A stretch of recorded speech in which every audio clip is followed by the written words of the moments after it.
Eli Langston found himself standing in front of the house he once adored. The late afternoon sun threw golden light across the neatly kept lawn, each blade trimmed with military precision appropriate for a man who used to serve in the Marines. Now a private investigator in a modest southwestern town, Eli combined discipline with keen observation. And nothing escaped his notice this evening. Specifically, that brand-new Louis Vuitton handbag perched on the console table inside the foyer. The door creaked open before he even reached for the knob. There stood Bridget, his wife of 7 years, wearing a floral blouse and an uneasy smile. "Hey," she said, stepping aside so he could pass. "You're home early?" Eli nodded, dropping his black duffel onto the couch. "Wrapped up my background check gig sooner than expected." His gaze lingered on the expensive bag. "Is that new?" Bridget flicked her eyes to the handbag. "Oh, yeah. I treated myself," she said quickly, voice an octave higher than usual. "I figured I deserved something nice."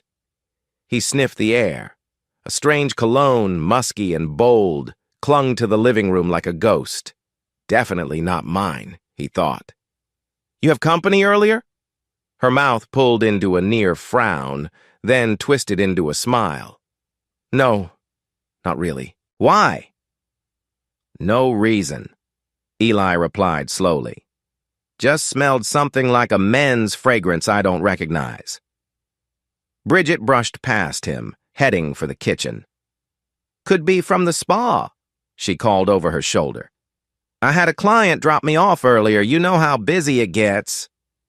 He knew the spa she worked at had a loyal clientele, but rarely would they ferry employees home.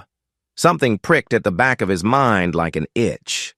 That evening, after a microwaved dinner and a forced conversation about Bridget's girl time with her friend Lucia, Eli feigned exhaustion and dozed off on the living room couch. At least that's what Bridget believed. In reality, he was wide awake, listening. Around 10 p.m., she stepped away from the living room, phone in hand, drifting to the far end of the hallway. Quiet, but not quite quiet enough. He caught snatches of the conversation. "Yes, I know I'll handle it, okay? He's clueless. Right, Michael? Soon." The name Michael sparked an immediate jolt. Over the last few months, he'd noticed small changes. Late returns from the spa, new clothes with no explanation, suspicious charges on their joint credit card. But a name in the darkness that was concrete. Eli's jaw tightened. He recalled a motto from his Marine days. Wait, watch, confirm. He wouldn't confront her on half-guesses and partial truths. He needed proof. The next morning, the tension thickened over breakfast. Bridget stared at her phone half the time, occasionally giggling at some text or message. She avoided Eli's eyes, giving brief half-hearted updates about her schedule. He stirred sugar into his coffee, choosing not to pry. "You might see a spa expense come through on the bank statement," she said, casually, flipping her hair. "I had to purchase a few new uniform pieces. Management changed the dress code." "Uniform pieces at a high-end boutique?" he replied, referencing the suspicious $2,500 charge from earlier in the week. She paused, her expression a flicker of panic, before she forced a laugh. "They have a sideline of spa-friendly attire, kind of pricey, but top-notch quality, you know?" He nodded, letting the lie dangle in the air. "Sure. I'll keep an eye out." This is bigger than a fling, he told himself. There's something else at play. He recognized this type of hush-hush pattern from cases he'd worked, cases where the client's spouse hid much more than an affair. Sometimes it was money laundering, stolen funds, or deeper manipulation. He vowed to see it through. At midday, he escaped the house under the pretense of meeting a client. In truth, he rendezvoused with Perry at a modest diner off Route 17. Perry, an ex-cop with graying temples and an easy grin, eyed Eli's tense posture over a plate of scrambled eggs. "Never seen you this riled," Perry said. Talk, Eli sighed. She's not the same. All these weird purchases, hush-hush phone calls. A new name popped up. Michael. Don't know who he is. But I sense trouble. Perry leaned in. You want me to poke around? Discreetly? Maybe soon. Let me run a bank statement check, a few passive surveillance angles, see if I'm overreacting, Eli replied. His words said caution, but the line of his jaw said determination. Just be careful. Perry sipped his coffee. Last month you told me how much you love that woman. Don't let suspicions blow up if this is innocent. Eli shook his head. Innocent doesn't hide behind second phones or questionable spa charges. He slid a tip onto the table, face grim. I'll find out the truth. That afternoon, he ran to the local branch to confirm the suspicious transaction.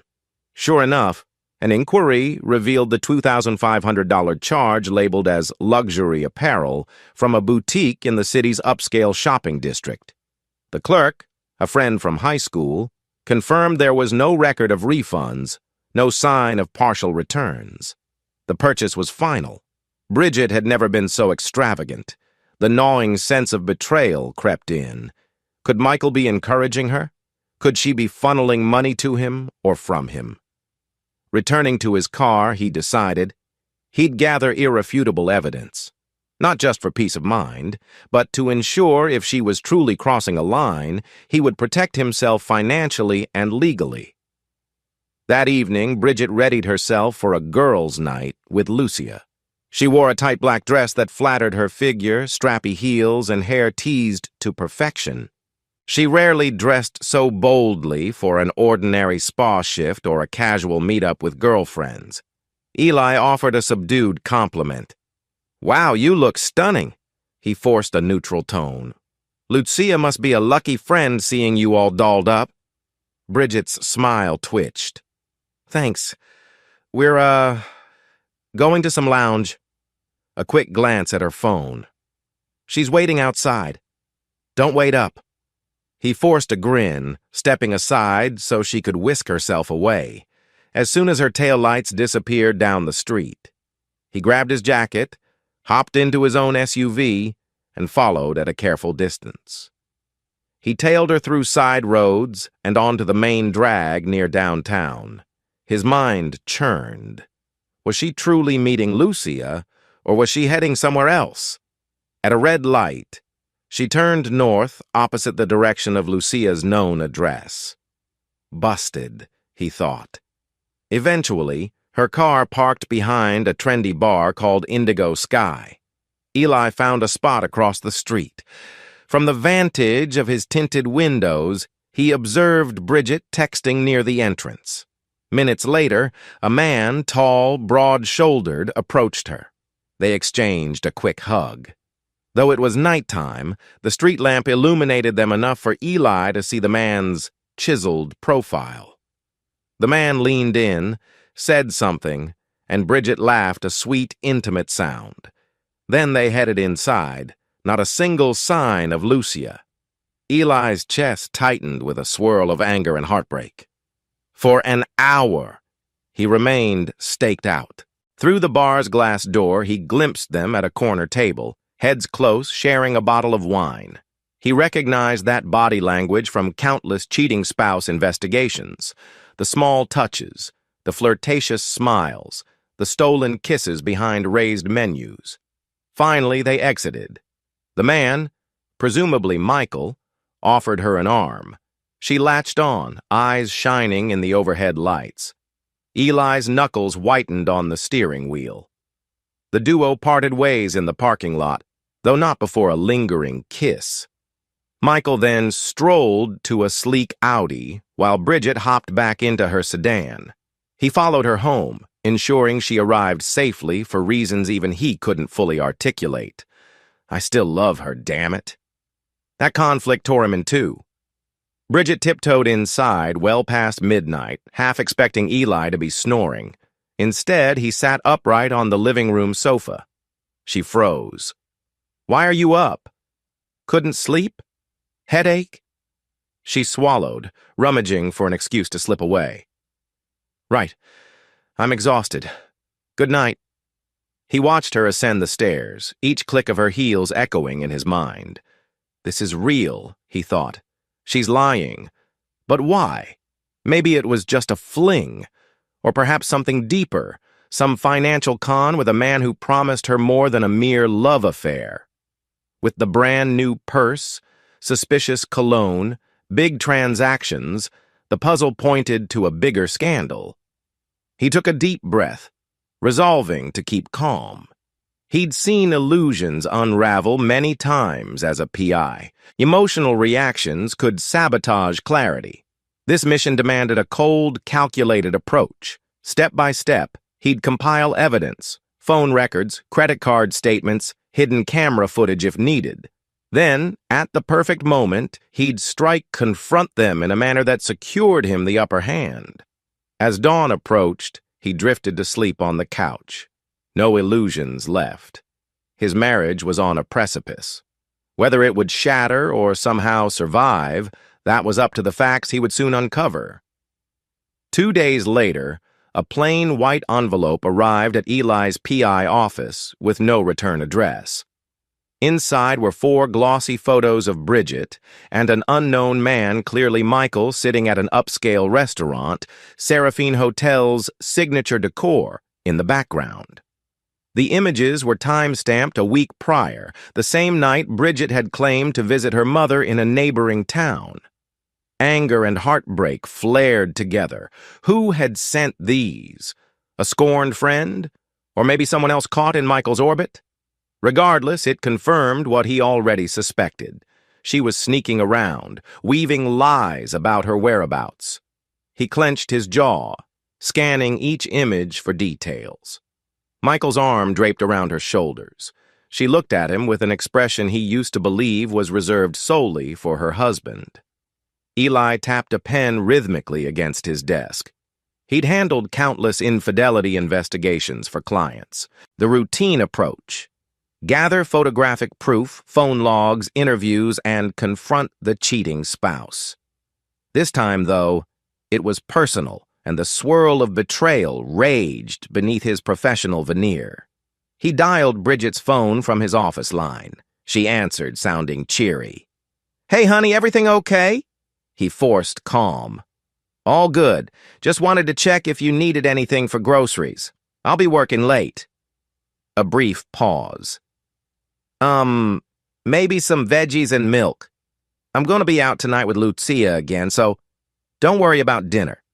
He grunted in acknowledgement, heart pounding at her brazen deflection. Lucia? Again?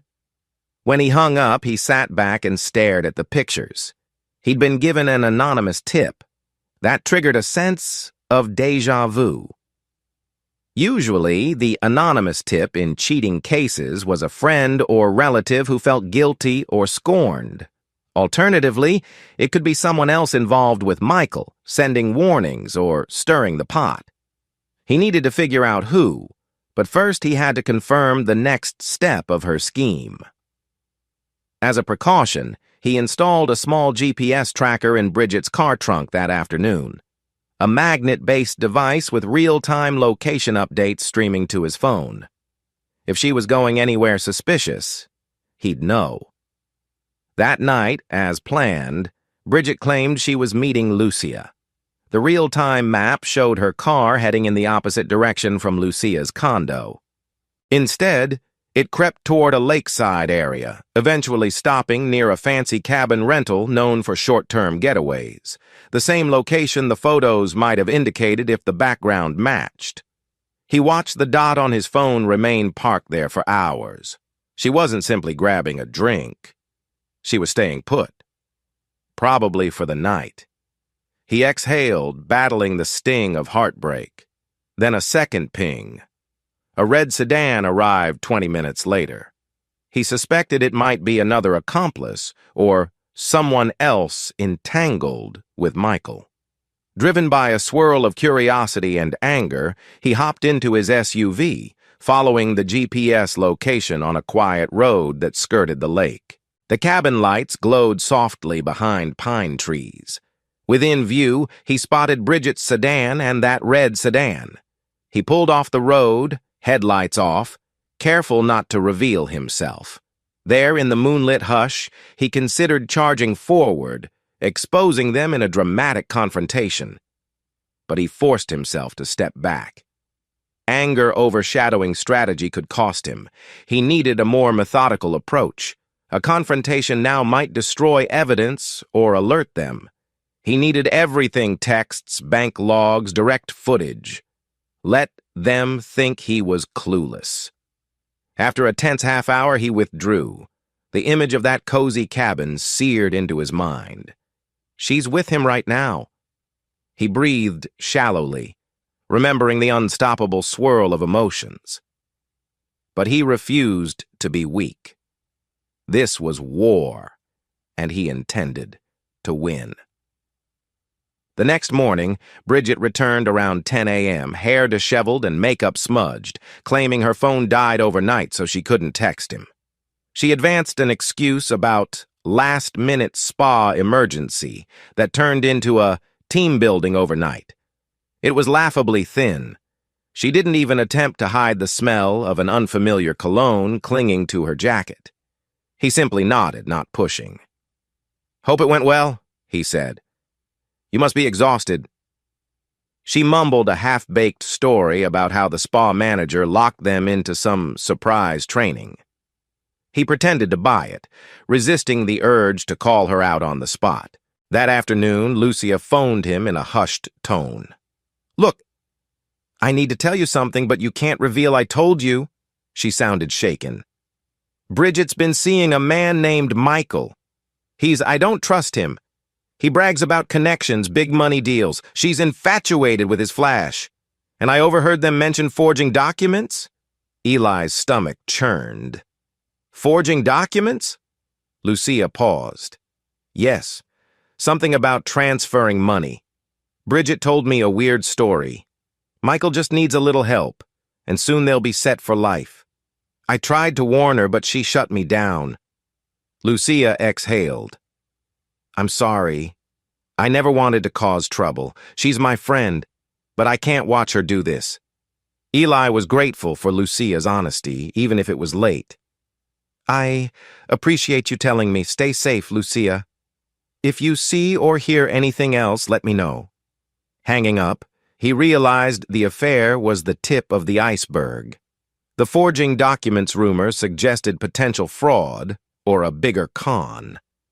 She's risking everything, including me, for this jerk.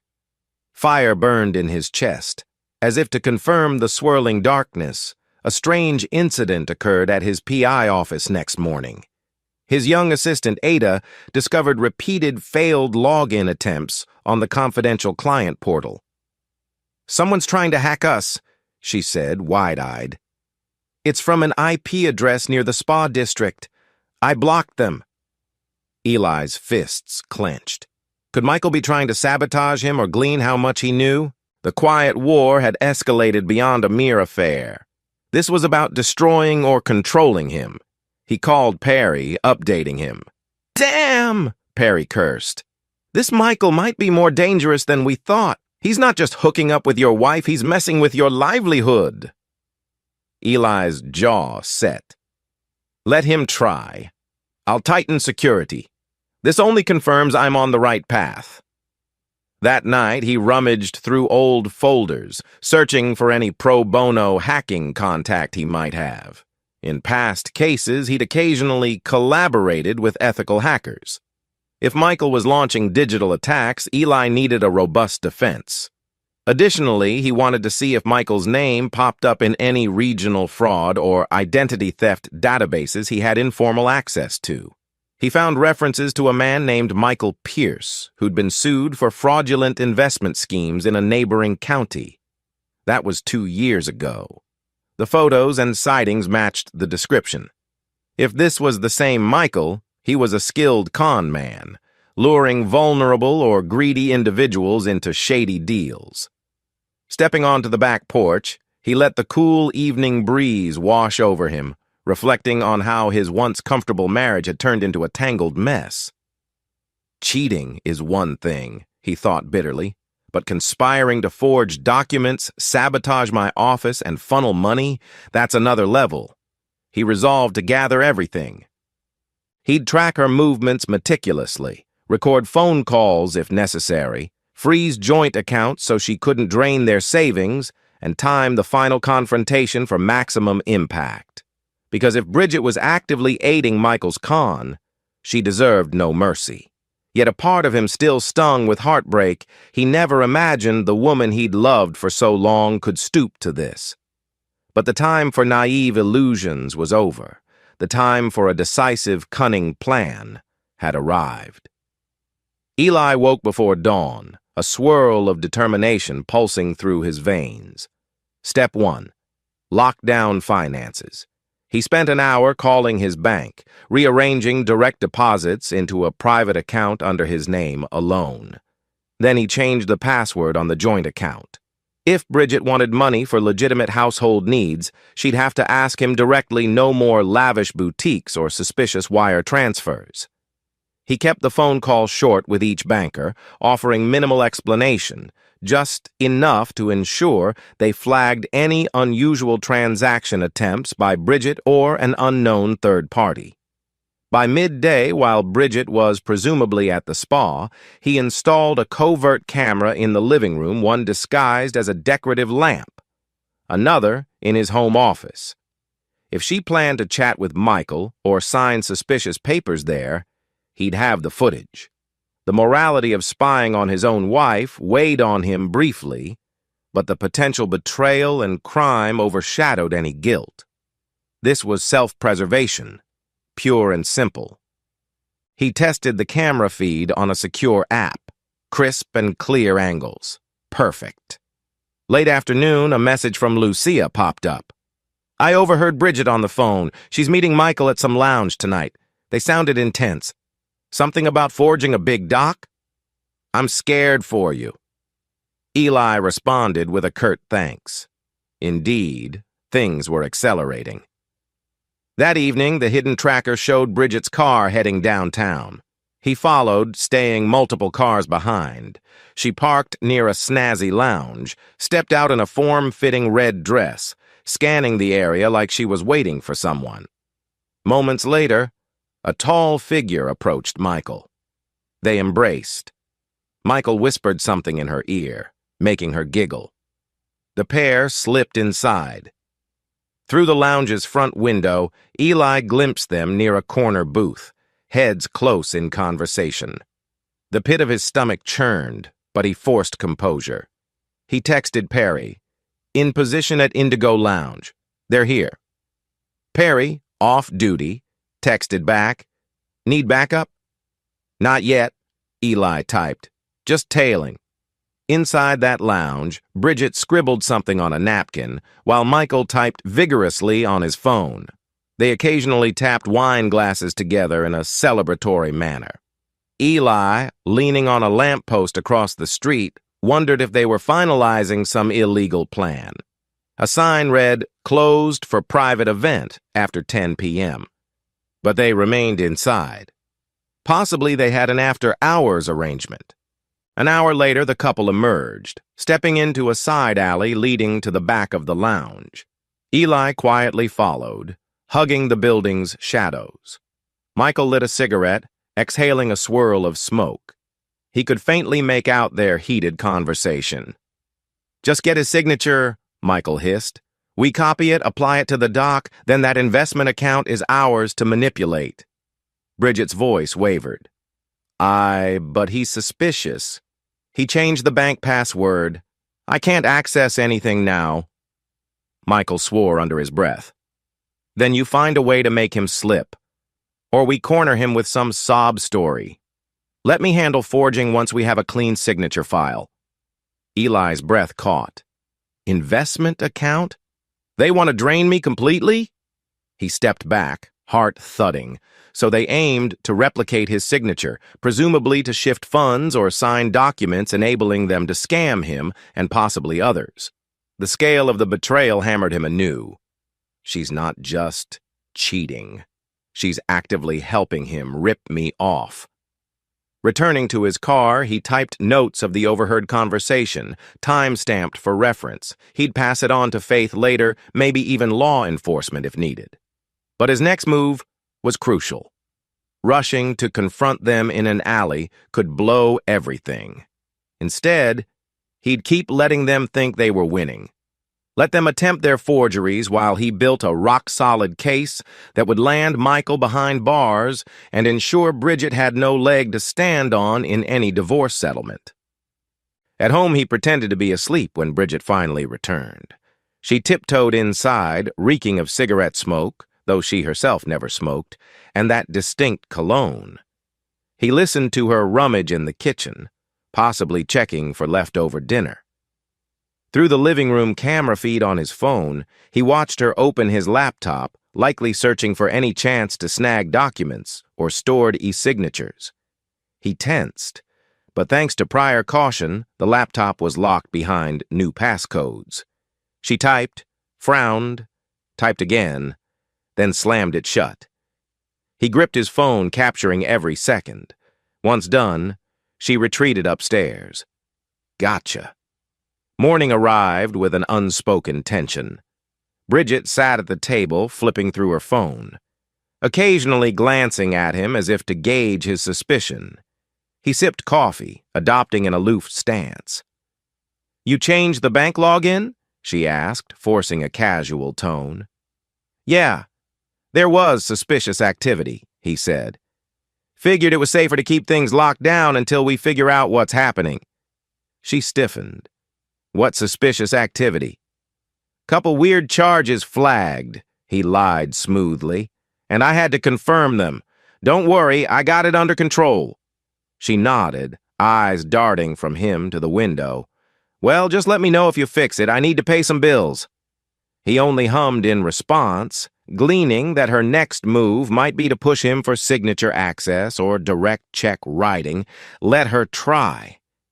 At the PI office, he laid out a plan with Perry, a synchronized approach to gather final bulletproof evidence. They'd place a small audio bug in the house phone. Bridget rarely used it, but sometimes she did for local calls. Coupled with the living room camera, it might catch her on a call with Michael discussing forging steps. If they recorded explicit mention of forging documents, that was potential criminal evidence. Additionally, he used a contact within the county records office to see if any property or investment account paperwork had been filed under his name recently. People forging signatures often tried to file documents quickly. He'd remain vigilant. That afternoon, Faith swung by the office, wearing her old detective badge clipped to her belt. She'd heard from a local cop that Michael had prior run-ins with the law, enough to suspect ties with an organized ring that specialized in identity theft. She said, "If Bridget's roped into that, she's complicit. Might not just be about hurting you, she could become a target if something goes south." Eli pressed his lips together. "She's stubborn, enthralled by him, apparently. But once I have the evidence, I'll confront her properly. Then I might file official charges if she's gone too far." Faith nodded. "Keep me posted. Don't do anything reckless alone." He gave a curt nod.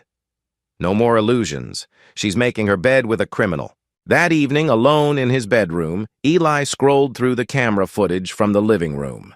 Sure enough, earlier that day, Bridget had paced around, phone in hand, complaining to Michael that she needed his signature somehow. She whined that, "Eli's on to me. I can feel it." Michael told her to play sweet, do something sentimental, maybe get him to sign a greeting card or a random check. She agreed with a frustrated sigh. Another gut punch for Eli, hearing her so casually plot to trick him into signing something they'd replicate. He saved the footage to multiple backups. Now the path was crystal clear. He'd let them orchestrate their final con, then slam them with evidence so overwhelming they couldn't wiggle free. Hard lumps formed in his throat as he realized how far Bridget had fallen. But heartbreak took second place to the fierce, unwavering determination to protect himself and deliver consequences. A new tension brewed in the household. Bridget tried to act affectionate, cooking dinner, bringing him coffee, and wearing the perfume he once complimented. But the warmth in her smile never reached her eyes. Every attempt at conversation felt loaded, as though she was constantly probing for an opportunity to get his signature. She'd casually mention, "Oh, honey, I found a rebate form we should fill out. Could you sign at the bottom?" Or, "Hey, can you sign this check for the plumber?" Each time, he feigned forgetfulness or stalling. "Sure, leave it on the table. I'll get to it later." He watched annoyance flash in her face. Good. Let her be frustrated. The trap was set. Meanwhile, messages from Lucia poured in. She was frightened by Michael's manipulative behavior. He'd pressured her to talk to Bridget about convincing Eli. Lucia refused. Now Michael raged that Lucia was interfering. She warned Eli. "He's dangerous, please be careful. Bridget may not realize what she's dealing with." Eli thanked her, promising to keep her name out of it, but urging her to stay safe. The swirl of these revelations only hardened his resolve. If Michael threatened Lucia too, that crossed another line. He began quietly documenting each threat or mention of intimidation. One weekend, Bridget announced she was going on a work retreat again. Instead of tailing her, Eli decided to stay home, letting the cameras do the work. He needed her to relax, to think he'd stopped suspecting. Sure enough, she left midday Saturday with a suitcase far too fancy for a spa retreat. Early Sunday, he checked the camera feed. Michael, brazen as ever, used Eli's front door key, probably loaned by Bridget, and entered the house. For a half hour, Michael rummaged in the home office, presumably searching for any leftover documents or forging tools. The camera recorded everything. Michael cursed under his breath. "Damn paranoid bastard changed all the locks on these files. Where's the stamp?" He typed on the laptop, found it password protected, and slammed the lid. "Fuck!" Then he left, locking up behind him. Unbelievable, Eli seethed. They have no respect. That evening, he decided to accelerate his plan. He invited Perry over, revealing the new footage of Michael trespassing. "Now we have proof of forced entry with intent to steal or tamper." Perry shook his head, outraged. "This is beyond an affair. You need the cops." "Not yet," Eli said, eyes cold.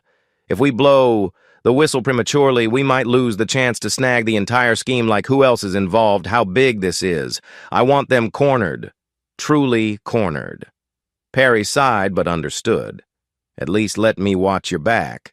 One slip, they might try something violent." Eli nodded. "Agreed. I'll keep watchful."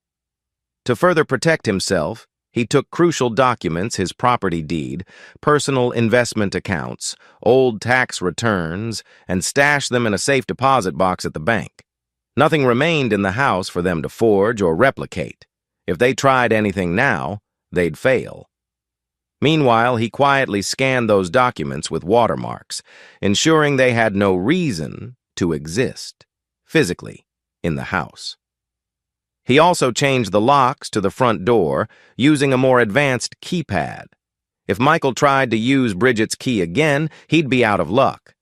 She might be furious, but he'd simply claim the old lock was broken. Bridget returned Sunday night, exhausted and ill-tempered. She rattled the locked front door, discovered her key no longer worked, and banged on it. Eli let her in, politely explaining, "The old lock jammed. I replaced it. You can use the code from now on." She glared. "Would have been nice to know." He shrugged. "I tried texting. Must not have gone through." He marveled at how easily he could lie with a straight face. The irony wasn't lost on him. She stomped inside, huffing about invasion of her autonomy. Then she tried a sweet approach. "Baby, I'm sorry. I'm so testy. The spa retreat was stressful. The manager wanted me to handle financial stuff too, so anyway, we need to file for a business license for the side hustle I'm planning. Will you sign these forms? She whipped out a manila folder. Just a small signature to expedite the process. Eli raised an eyebrow. That's sudden. Mind if I look them over first? Her smile faltered. Sure, but it's all standard stuff. We can do it now? He stifled a smirk. I'm dead tired. Tomorrow. I'll read it carefully. He took the folder, making sure to keep it out of her immediate reach. Another bullet dodged. Later, in private, he leafed through them. Indeed, they looked like business forms, but with suspiciously blank lines. Enough to insert something else once he signed. He snapped photos and stored them as evidence. 2 nights later, the moment he'd waited for arrived. Bridget, exasperated with his delays, hopped on the landline phone to call Michael, unaware the audio bug was active. Click. The microphone caught every word. She vented, He's stonewalling me. I can't get his signature. The forms you gave me? He wants to read them. I'm worried he'll see they're not legit. Michael's voice, faint but audible on the line. Don't let him. Fake an emergency, or get him while he's half asleep. Hell, distract him with something, then slip it under his hand. Bridget groaned. He's been so paranoid. He changed the damn locks, too. He knows something's up. A tense pause. Then Michael hissed, Fine. We accelerate. Next time I come over, we do it together. We'll take his laptop, too. If we can replicate his digital signature, that might be enough. Then we wash the funds through that shell account I set up. Eli listened, his jaw clenched. Here was the final puzzle piece. A direct plan to rob him. He recorded every second, ensuring each word was saved. A savage satisfaction mingled with heartbreak. Game over, he thought. That weekend, he orchestrated with Perry and Faith a small sting of sorts. He wanted to catch them red-handed in the house, going for the laptop or forging documents. The plan? He'd pretend to leave for a weekend investigation out of town, leaving the house empty. In truth, he'd be parked discreetly, with Perry and Faith waiting nearby. If they tried anything, they'd be confronted, and the recordings would finalize the legal blow. He told Bridget cheerily, Gotta drive 2 hours for a job. I'll be gone the whole weekend. Might not have great cell service. She feigned mild disappointment, but readily accepted the news. He watched her text someone right away, no doubt Michael. He left Friday evening, drove out of sight, then circled back and parked behind a neighbor's property, out of view. Perry sat in his own truck around the corner. Faith staked out near a side street. They kept radios to coordinate. Sure enough, a few hours after midnight, Michael's black Audi approached. He quietly let himself in with Bridget. From the hidden camera feed, Eli watched them rummage around, searching for any unlocked drawers or leftover laptops. Bridget cursed when she found the new safe deposit slip indicating documents were removed from the house. Michael turned to her, furious. They scoured the living room, rummaged his desk. Then, exasperated, they turned to forging typed documents on his old desktop computer, as they tried to drag and drop a digital signature. The feed captured it all. Perfect evidence. Eli texted Faith and Perry. Now. They rushed in, flipping on the lights. Michael panicked, tried to yank the computer cords. Bridget shrieked. Perry brandished his old badge, shouting, Hands where I can see 'em! Faith locked eyes on Michael, hand near her holstered weapon. In that frozen moment, the look on Bridget's face was pure terror. She realized Eli had known all along. He stepped forward calmly, voice steady. You were so eager to trick me. But guess who's the one who got played? The second Eli and his allies burst into the living room at the end of Chapter 4, everything happened in a flurry. Michael lunged for the desktop tower, trying to rip cables and snatch the hard drive. Bridget screamed, "Stop! Please! Oh my God!" While Faith instantly drew her sidearm, shouting, "Hands in the air now!" Her voice boomed with such authority that it froze Michael mid-sabotage. Perry slammed the door shut behind him, blocking any exit. Eli, though swirling with rage, kept his composure. He advanced slowly toward Michael. "Thought you could waltz in here and cover your tracks?" Tisk, tisk. Michael's hand twitched, wanting to yank the tower, but Faith's gun aimed square at him killed that idea. He cautiously stepped back, glaring with a mix of fear and fury. "You set me up, you asshole." Eli let out a mirthless chuckle. "I just gave you enough rope to hang yourself." Then he shifted his gaze to Bridget, cowering by the sofa. "And you helped him, in my own home, forging my signature or trying to.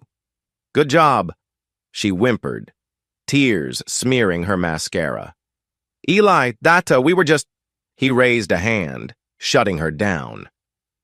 "I've seen the footage. I've heard the phone calls. Don't insult me further." Faith, gun unwavering, nodded for Perry to secure Michael's hands. Michael hissed, "You have no jurisdiction, lady." Perry let out a dry laugh. "Old cop or not, I can still call the real cops faster than you can blink. We have enough evidence to bury you for attempted fraud, burglary, conspiracy, you name it." Michael's eyes flicked to Bridget for help, but she looked as though the floor might swallow her. Her mind raced. Did I truly blow up my life for this jerk? Eli inched closer, locking eyes with Michael. "Sit. Down." He gestured to a chair near the computer desk. For once, Michael obeyed, sweat beading on his forehead. The tension felt combustible, like a single spark might ignite total chaos. Meanwhile, Bridget's sobs grew ragged. She realized the thoroughness of the trap. Everything was recorded. Eli turned off the desktop's monitor, mindful that Michael could do something rash. "So, Michael," he said, voice icy calm, "you've been busy scamming investors, forging documents, seducing vulnerable women to funnel money your way. My wife here apparently fell for your con, and you tried to rob me blind. Let's lay it all out, shall we?" Michael sneered. "You don't know shit.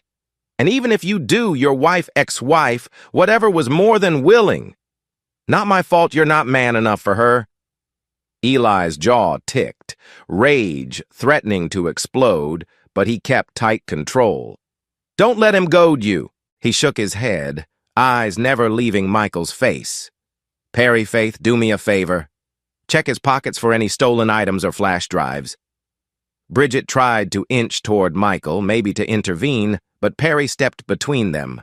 Faith holstered her weapon, but stayed alert. She patted Michael down swiftly, retrieving a small USB stick from his jacket. She held it up. "Look what we've got here, possibly stolen data." Michael spat. "That's private property. You're not cops." Eli calmly responded, "That can be arranged. I have a friend or two on the force who'd love to see what's on it." Finally, Bridget summoned the courage to speak. "Eli, you have to believe me, I never intended for it to go this far. Michael said it was just a harmless plan to get some extra funds," he promised. Eli cut her off with a cold laugh. "Harmless? You conspired with him to forge my name, sabotage my work, loot my accounts. That's not harmless, Bridget." Her shoulders shook, tears rolling. "I was desperate. We had grown distant. You were always so consumed with your investigations. And then Michael showed me a glimpse of excitement. I messed up." "Messed up is an understatement," Faith said pointedly.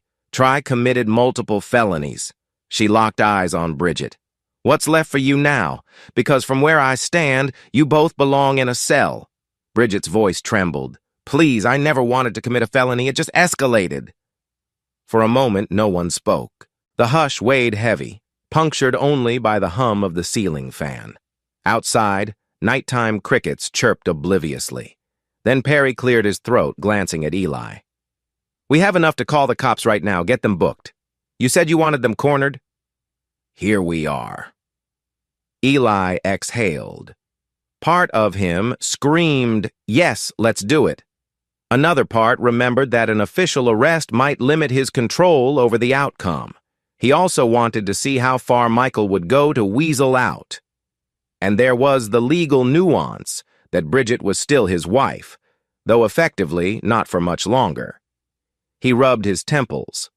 Option 1, we ring the police, show them our videos, your audio. You both get cuffed, indicted for attempted grand larceny, identity theft, conspiracy. Michael's rap sheet grows longer. Bridget, you face charges too. The scandal will be public. Unstoppable. Bridget paled. Eli, please don't. She darted a glance at Michael, who said nothing, eyes scanning for an escape. Eli retrieved his phone, flipping it between his fingers. Option 2. I handle this privately, but you'd both have to cooperate.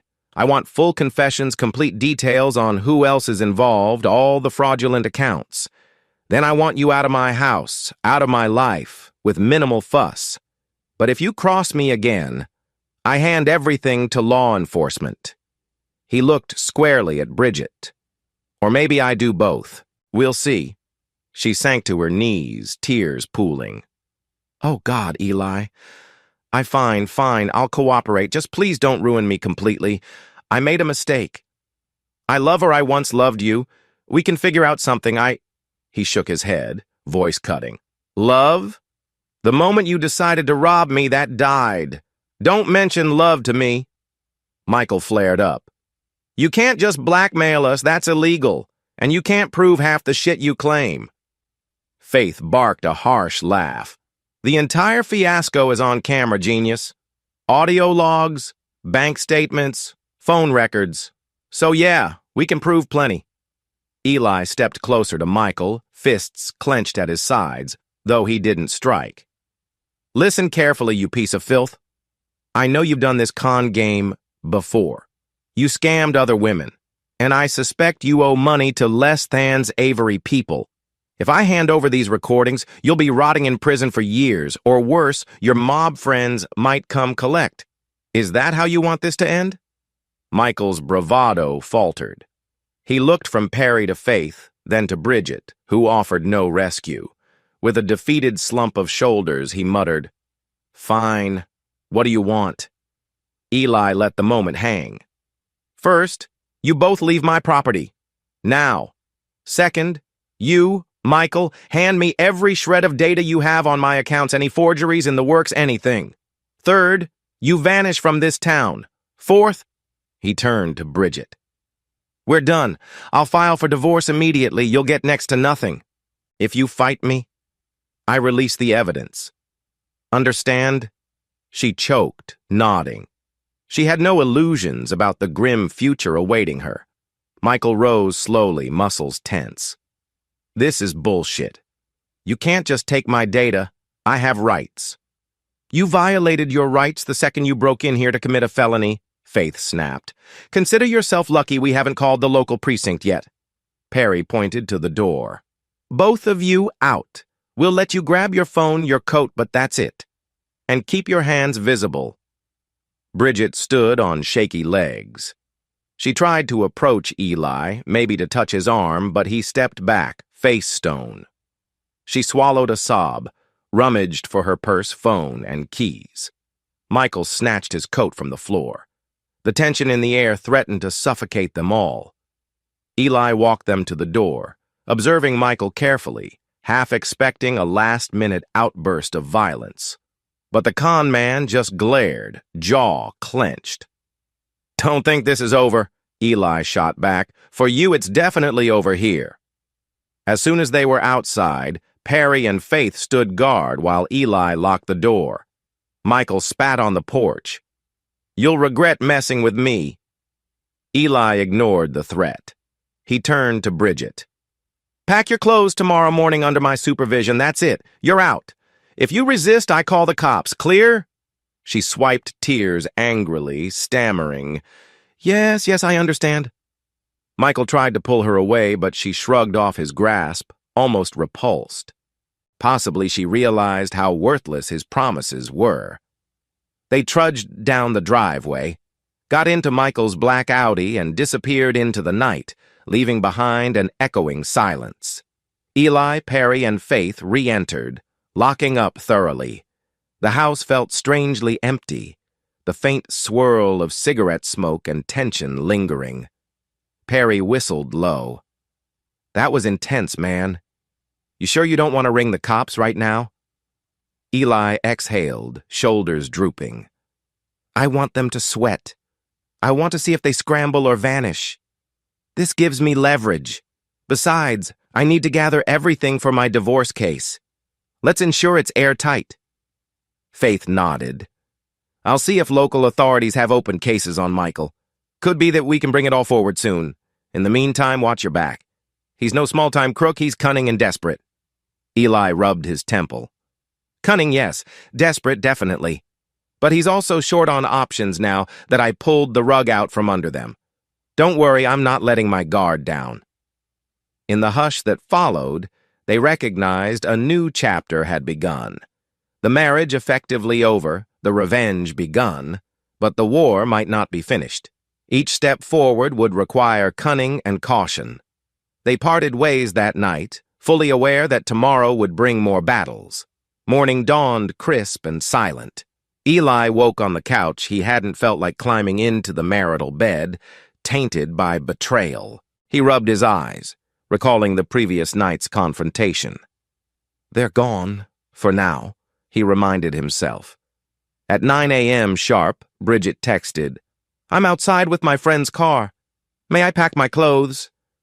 Eli rose, fed Toby the rescue dog he'd adopted months ago but seldom mentioned, and strolled to the door.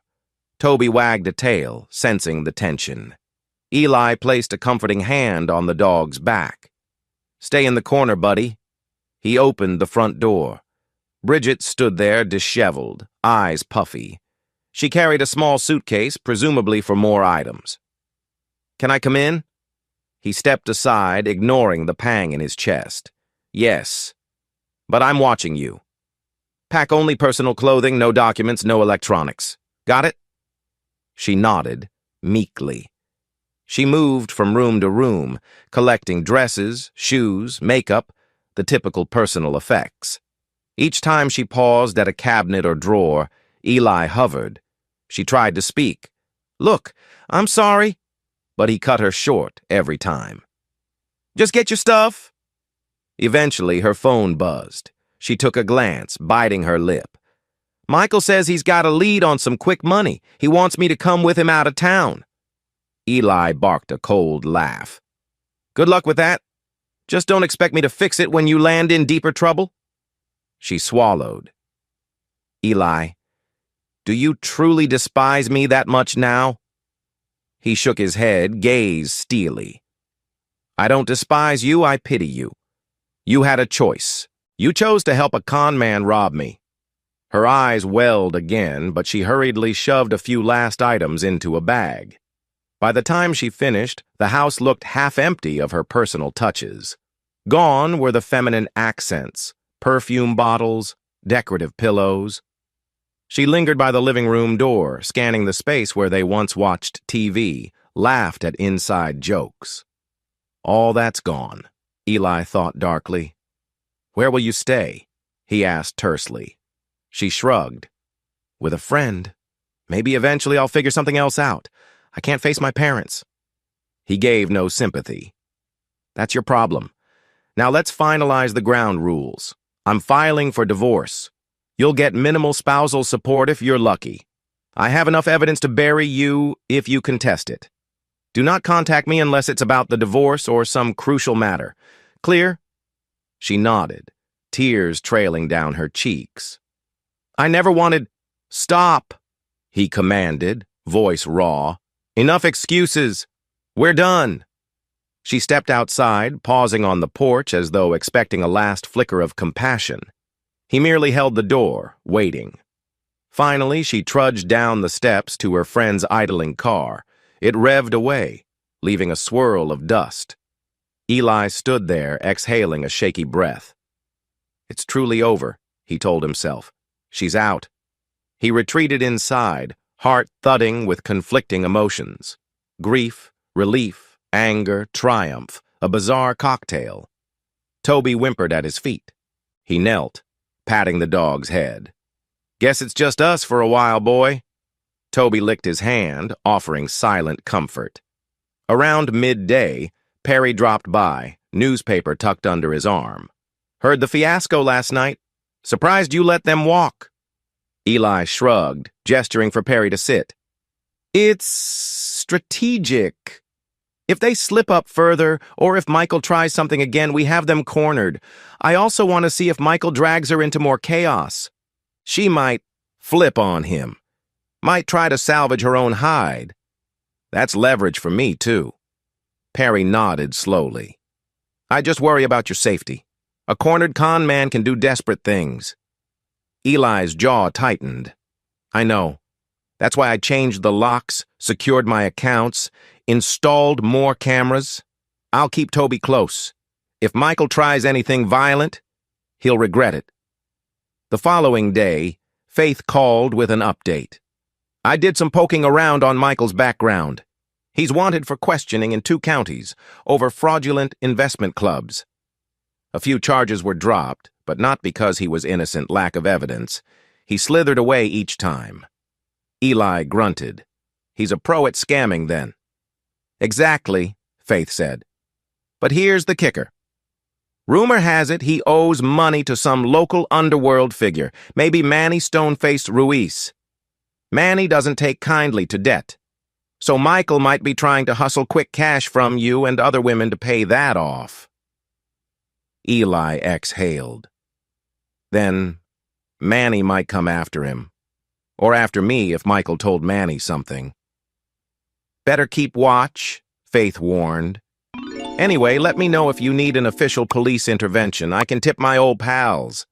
But if you want to keep it private for the divorce angle, it's your call. He thanked her, his mind swirling. Michael was in deeper trouble than he realized. This could be a double-edged sword. If Manny threatened Michael, the con man might lash out or run. In the days that followed, Eli systematically gathered every shred of evidence for his pending divorce. The hidden camera recordings, audio logs, text messages, bank statements. He compiled them into a neat digital folder labeled Bridget Michael Fraud. Then he met with a formidable divorce attorney named Barbara Connors, a relentless litigator known for decimating cheating spouses in court.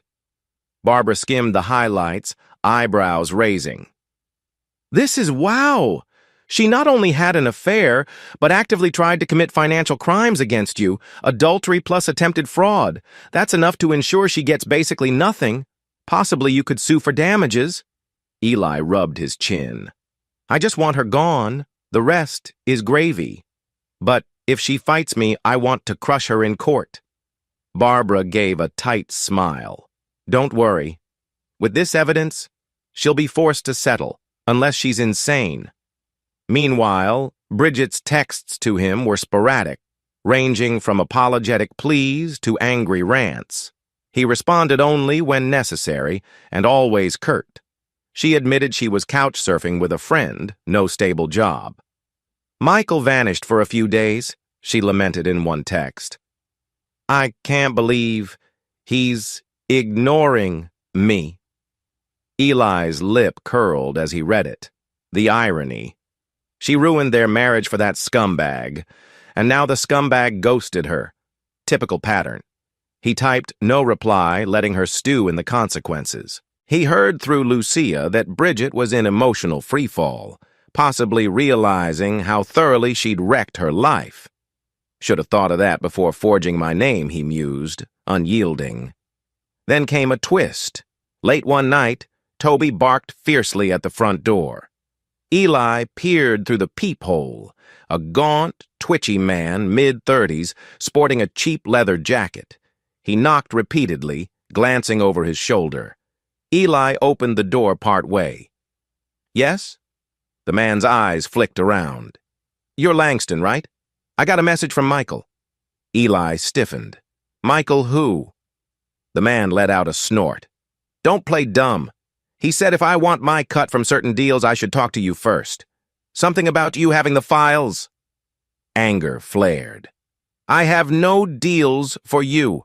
Get off my property. The man scowled. Look, I need those documents. We had an arrangement. He told me to pick them up here and that you'd hand them over if you knew what was good for you. Eli realized Michael might be setting a trap, sending random associates to pressure him. He stepped onto the porch, crossing his arms. Tell Michael we have no arrangement. He's lying. Next time you come here, I'll consider it trespassing. The man spat on the ground. You'll regret this. Then he spun and walked off, disappearing into the night. After that bizarre encounter, Eli decided it was time to accelerate his own plan. He told Faith everything, concluding Michael's sending goons to retrieve some phantom documents. Probably forging crap. He's roping me into more threats. That's enough. Time to put the legal wheels in motion, and if the police want him, so be it. Faith agreed wholeheartedly. Yes, let's coordinate with local law enforcement. We can feed them your evidence. They'll build a strong case for attempted fraud, possibly conspiracy. Meanwhile, you finalize your divorce advantage. So with a cold determination, Eli began systematically handing over certain files to a detective friend in the police force. He withheld enough so that if Bridget tried to cause trouble, he still had leverage. This balancing act demanded cunning, but cunning was what he excelled at. The stage was set for the next big blow public humiliation at a city event or any official confrontation. He was done playing nice. Early the next week, an invitation arrived at Eli's office from the city's Chamber of Commerce. They were hosting a fundraising gala for local businesses. Typically, he wouldn't attend such a glitzy affair, but the letter specifically mentioned a networking opportunity for private investigators to connect with financial institutions. Interesting, he thought, reminiscent of how Michael used fancy events to lure people.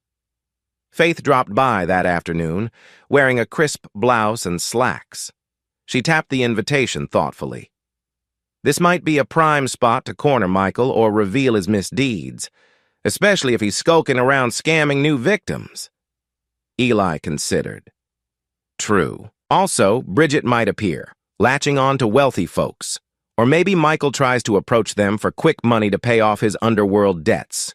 If we show up with evidence in hand, we can publicly expose him. Faith's eyes sparkled. And that would help the police clamp down on him. Let's do it! Perry, overhearing, pitched in. I'll handle discreet security. If Michael's in a panic to repay Manny Stoneface or whomever, he might do something reckless. Having extra muscle on site is wise. Eli nodded, swirling a pen in his fingers. Yes. Let's plan it carefully. The last thing we want is to cause a public fiasco that endangers bystanders. So they orchestrated a subtle operation. Faith would coordinate with a detective contact to be on standby outside. Perry would pose as a guest. Eli would attend officially. If Michael surfaced, they'd stealthily gather more evidence, maybe a direct confrontation, if the moment felt right. Or, best case scenario, Michael would incriminate himself in front of an audience, sealing his fate. Meanwhile, Barbara, the divorce attorney, called with updates. Bridget's newly hired lawyer reached out. They want a quick settlement if possible. She's evidently spooked about the criminal side. She's requesting minimal spousal support for a short period, but will accept your demands on property division. Eli smirked. She's realized I hold all the cards. Fine, draw up the settlement. I want no illusions. If she tries to defend Michael or hide further wrongdoing, I walk away from the deal and push for charges. Barbara's voice bristled with confidence. Understood. I'll make sure she knows. You'll keep full ownership of the house, your business, your accounts. She'll keep personal items. That's it. He exhaled. Done. Let's finalize soon. The less contact I have with her, the better. Despite the looming sense of relief about the divorce, an undercurrent of dread accompanied the thought of seeing Bridget or Michael again at that gala. A small part of him burned for final closure, a public humiliation. Another part dreaded potential violence or meltdown. Still, the plan was in motion. The evening of the event arrived. The venue, a grand hotel ballroom downtown, decked with crystal chandeliers, red carpets, waiters passing hors d'oeuvres. Eli wore a charcoal suit, crisp white shirt, no tie, simple, but sharp. Faith chose an elegant black dress, hair pinned up.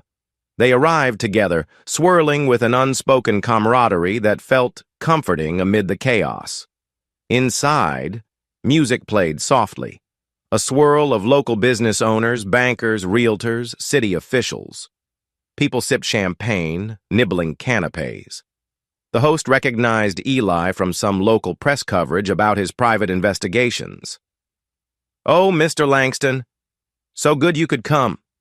He forced a polite smile, scanning the crowd. No sign of Michael or Bridget yet. Faith grabbed a flute of champagne from a passing tray, sipping thoughtfully. "I'll circle left, you circle right. Keep an eye out." Perry, disguised in a neat blazer, winked from across the room, earpiece hidden behind his collar. He roamed near the bar. If trouble arose, they could coordinate. 90 minutes passed in a whirl of polite small talk and mild networking. People recognized Eli's name, asked about his PI services, a few teased about, "Hope we never need you." He responded with half-laughs. Meanwhile, Faith gleaned gossip about potential new financial gurus rumored to be present. She returned to Eli with info. Some folks had mention of a Michael Pierce who pitched big returns on investment clubs. That had to be him. Sure enough, in the next half hour, the door parted to reveal Michael, wearing a sleek suit. He exuded that typical con-man confidence, scanning the room for potential marks. But his expression hardened when he spotted Eli across the crowd. He paused, then forced a bright grin, stepping deeper inside as though unruffled. Eli gestured subtly to Perry. The friend nodded, drifting closer. Faith slid near the dance floor, out of Michael's direct line. The atmosphere crackled with tension. Across the sea of mingling bodies, Michael locked eyes with Eli, a sneer on his lips. He approached in long strides, ignoring the few acquaintances who tried to greet him. When they stood face to face, Michael broke into a mocking smirk. "We keep running into each other, don't we?" Eli kept his voice low. "It's a small city, or maybe you can't help slithering where you don't belong." Michael chuckled softly, swirling his whiskey glass. "Funny talk from a man whose wife practically begged me to show her a good time." Rage flickered, but Eli inhaled calmly. "That line's old. She's no longer my wife. She's your problem if she even wants to see you now." Michael shrugged. "She's more trouble than she's worth, honestly. But hey, I'm not here to chat about Bridget. I have business." He glanced around, scanning potential victims. "Now that you've locked your accounts, I had to find other marks." Eli's lips curled. "So, you admit you're here to con new victims?" Michael gave a casual shrug, swirling the ice in his drink. "Con? Let's say persuade them to invest. You see, Manny's breathing down my neck and I need quick capital. So, unless you're about to hand me hush money, I'll continue with my plan." Eli snorted. "You're delusional. Manny's a shark and you're his wounded minnow. He'll devour you soon enough." While they parried verbal blows, Faith discreetly sidled up behind Michael. She lightly touched his shoulder. "Oh, hi, Michael, you remember me?" He spun, eyes narrowing. "Yeah, Faith the ex-cop or something." She smiled sweetly. "Close enough. Let's cut the BS. We know about your track record, the pending investigations. You might want to leave this place before we make a scene." Michael's smirk wavered. You can't do shit if I'm not actively committing a crime. Faith's eyes glinted. That's so. You tried forging documents, tampering with personal accounts, all documented. The police would love to see you. You sure you want them showing up right here? He hesitated, scanning for an exit, then forced a grin. You're bluffing. I'll continue with my evening. If you try anything, I'll sue for harassment. He spun away, drifting into the crowd with an air of false confidence. Eli and Faith exchanged glances. He whispered, "He's cornered but in denial. Let's keep watch. Maybe he'll slip up with some unsuspecting guests." Sure enough, over the next hour, they observed him approach at least 3 separate individuals, wealthy or naive types, spinning his pitch about guaranteed returns in real estate flips, dropping big buzzwords. He'd charm them, flash a winning smile, distribute business cards. Some looked intrigued, others skeptical. Finally, one older man, Mr. Carpenter, recognized the name from a previous fiasco. "Aren't you the Michael Pierce who was indicted in Westfield County? I read about you in the papers." The man's voice carried. Michael stiffened, glaring. "You must be mistaken." He tried to pivot away, but the man refused to hush. A small circle of guests turned curious eyes. Sensing an opening, Faith wove through the onlookers. "He's not mistaken," she said, voice projecting. "Mr. Pierce here is known for defrauding multiple women and forging documents. We have evidence."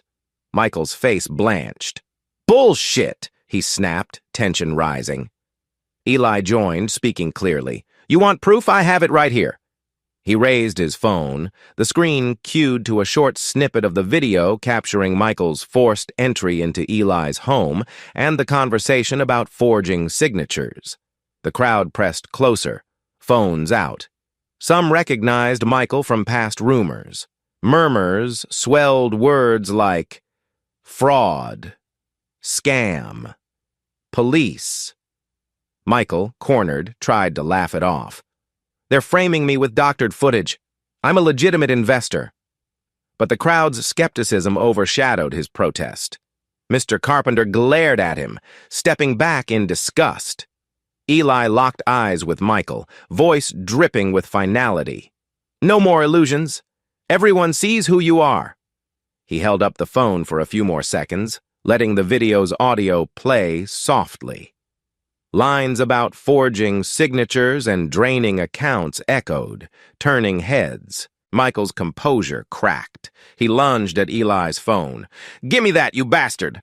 Faith stepped in, blocking him. 2 men in suits tried to calm Michael, but he shoved them aside. "All of you, back off!" he roared, panic flaring. Eli stayed calm, phone clenched. The event manager approached, frazzled. "Sir, we need you to leave." Meanwhile, Perry hovered near the background, ready to intercept if Michael turned violent. "This isn't over, Langston," Michael hissed, face contorted. "You want a war? Fine. Manny's gonna love hearing how you're messing with my deals." Eli's jaw tightened. "Tell Manny whatever you want. I'm not the one scamming people. Now get out before security drags you." Teeth bared in a final snarl, Michael stomped out, pushing past onlookers. The hush that followed roiled with whispers. Faith exhaled, crossing her arms. Well, that was public. The aftermath of the gala left a swirl of gossip. Word spread among local business circles that Michael Pierce got publicly exposed as a fraudster at the fundraiser. Many who once entertained his investment pitch now ghosted him. Others rummaged up old case files. In short, Michael's local credibility was in tatters. Precisely the humiliation Eli had intended. Eli, though satisfied with that blow, remained uneasy. Michael had threatened Manny's involvement. Manny, Stoneface Ruiz, was known for ruthless debt collecting. If Michael pinned his losses on Eli, Manny might come sniffing around. Better to stay vigilant, he thought grimly. Sure enough, the next day, a black sedan prowled slowly past Eli's office. Ada, his assistant, alerted him.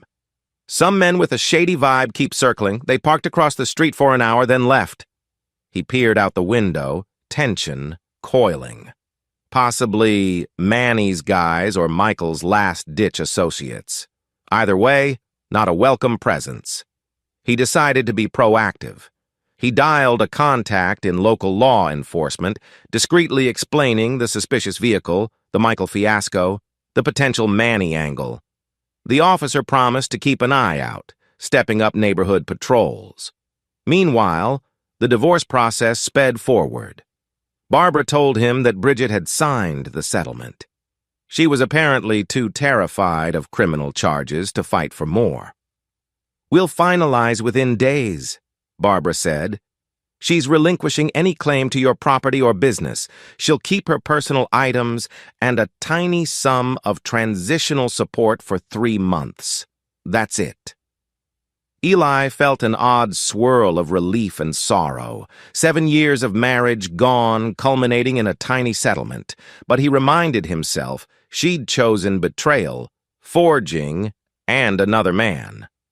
No space for pity. He signed the final papers, returning them to Barbara with a steady hand. "Let's get it done." That night, he drove back to the house, still his house, soon to be solely under his name. Toby greeted him, tail wagging. The interior felt quiet. No female laughter, no arguments, no secrets. He brewed a cup of black coffee, letting the hush envelop him. He rummaged through a box of old photos from their earlier, happier days, a beach trip, a holiday dinner, smiling snapshots. All illusions now, he thought. He shoved them aside, unwilling to let nostalgia weaken him. He took Toby for a late walk, scanning the street for any sign of that black sedan. Nothing. Maybe Manny's men gave up, or maybe they'd return unpredictably. The world felt like a chessboard with shifting pieces, but at least he was several moves ahead. The next morning, a surprise visitor arrived, Lucia. She stood on his porch wearing a worn sweater, eyes full of concern. "Eli, can I talk to you?" He stepped aside, letting her in. Toby sniffed her shoes. She patted his head, then faced Eli. "I heard about the gala fiasco. That's all over town. Michael's furious. He blamed me too, saying I turned Bridget against him. I'm worried." Eli nodded sympathetically. Lucia had been the friend who inadvertently introduced Bridget to Michael, then tried to warn both sides. "You're not at fault," he said firmly. "He's the con man.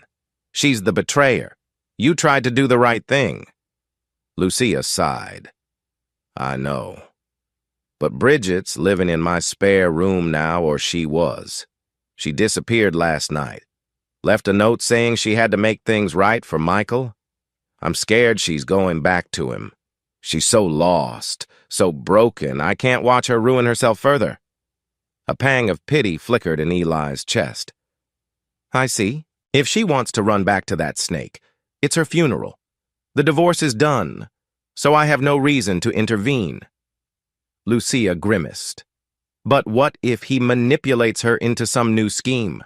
Or Manny's guys use her as leverage? She might be in danger." Eli's jaw set. "If she calls for help, I'll consider it. But she made her bed. I can't save someone who doesn't want saving." "Sure, but I had to warn you. In case something flares up, I worry she might do something desperate." Lucia's voice wavered. She truly cared for her friend, despite all that happened. "Understood," he said gently. "Thanks for letting me know. I'll keep it in mind." Lucia squeezed his hand in gratitude, then left, leaving him with a complicated mix of anger and concern. Bridget might be heading straight into the mouth of the beast in pursuit of that worthless con man. No sense dwelling on it, he told himself. She's not my responsibility anymore. However, as days passed, sporadic rumors trickled in. A local bar owner claimed seeing Bridget and Michael in heated arguments about money, hearing Michael mention Manny's name in furious whispers. Another rumor suggested Michael planned a big, final investment push to gather quick funds before Manny's deadline. A cocktail of anxiety churned in Eli. He's doubling down on scamming. Bridget's stuck in that vortex. One evening, Faith invited him to dinner at a cozy bistro, presumably to check on his mental state and discuss the police angle. Over hearty pasta, she asked, "So how are you truly feeling? You got the official divorce settlement, you cornered Michael publicly, but you seem uneasy." He exhaled, swirling his fork. "I guess part of me wanted a simpler end. File the divorce, get closure, and never see them again. But with Manny's threat and Bridget's meltdown, I fear it's not over." Faith nodded compassionately. "We can't control Bridget's choices or Michael's, but we can remain prepared. If Manny tries to involve you, we have the evidence. If Michael tries a new stunt, we pounce." Eli managed a small smile. "Thanks. I appreciate your help. And it's good to talk without chasing criminals for once." A glint of warmth passed between them.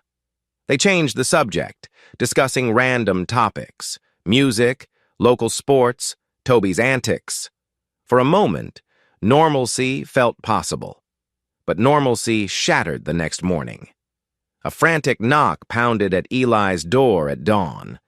He opened it to find Bridget, disheveled, eyes wide with terror. "Help me. He's lost it. Manny's men cornered us last night. Michael took off, leaving me behind. They demanded I pay his debt or else. I barely escaped." Eli's instincts roared 1,000 caution signals. "That's your mess. Why come to me?" She clasped his arm desperately. "I have nowhere else. Lucia's place isn't safe. Manny's guys might find me. Michael vanished with what little money we had. I'm so sorry. I see it all now. I messed up.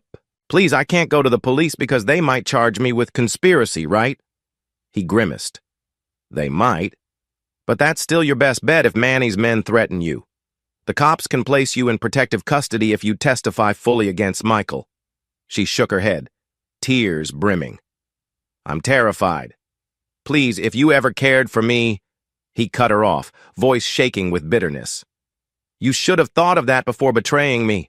I want no part in your drama," Toby barked, spooked by her frantic energy. "Eli, I beg you," she whispered, collapsing onto the hallway floor. "I have nothing left. Don't let them kill me. I'll do anything, testify, sign a confession. Just protect me. I'll surrender all my wrongdoing. Let me hide here for a bit, or help me get to a safe place. Please." Conflicting emotions battered him. The rational side screamed, she deserves the consequences. The humane side remembered the woman he once loved, or at least a fraction of her. Finally, he sighed. "Get up." She rose, trembling. "You'll help?" He pinched the bridge of his nose. "I'll help by contacting Faith, who can arrange a protective path with the police. That's it. You can't stay here. You can't expect me to risk my life for you again." She nodded vigorously. "Anything, please. I'll do it. Just if Manny's men find me on the street, I'm a goner. Michael used me, then dumped me." "Surprise, surprise," Eli muttered. He ushered her inside temporarily, Toby growling warily. He offered her water, feeling the surrealness of the moment. "She's back here, begging me for safety after everything." He stepped aside, dialing Faith. Swift explanation. Faith's response. "Bring her to the station. We can try for a partial immunity deal if she fully cooperates. The cops want Michael anyway." Eli relayed this. Bridget hesitated but realized she had no choice. "Yes, okay, I'll do it." They drove to the police station in tense silence. Bridget stared out the window, tears slipping silently. At the station, Faith greeted them with a sympathetic but firm expression. She led Bridget to an interrogation room, flanked by an officer. Over the next hour, Bridget spilled details. Michael's last known hideout, the sum he owed Manny, the shady investment claims, the forging attempts. She admitted her role, hoping for leniency. Eli watched through the one-way glass, arms folded. She looked so small, so broken. A pang of sorrow mingled with exasperation. "You dug this grave, Bridget." Faith emerged eventually. She gave a decent statement.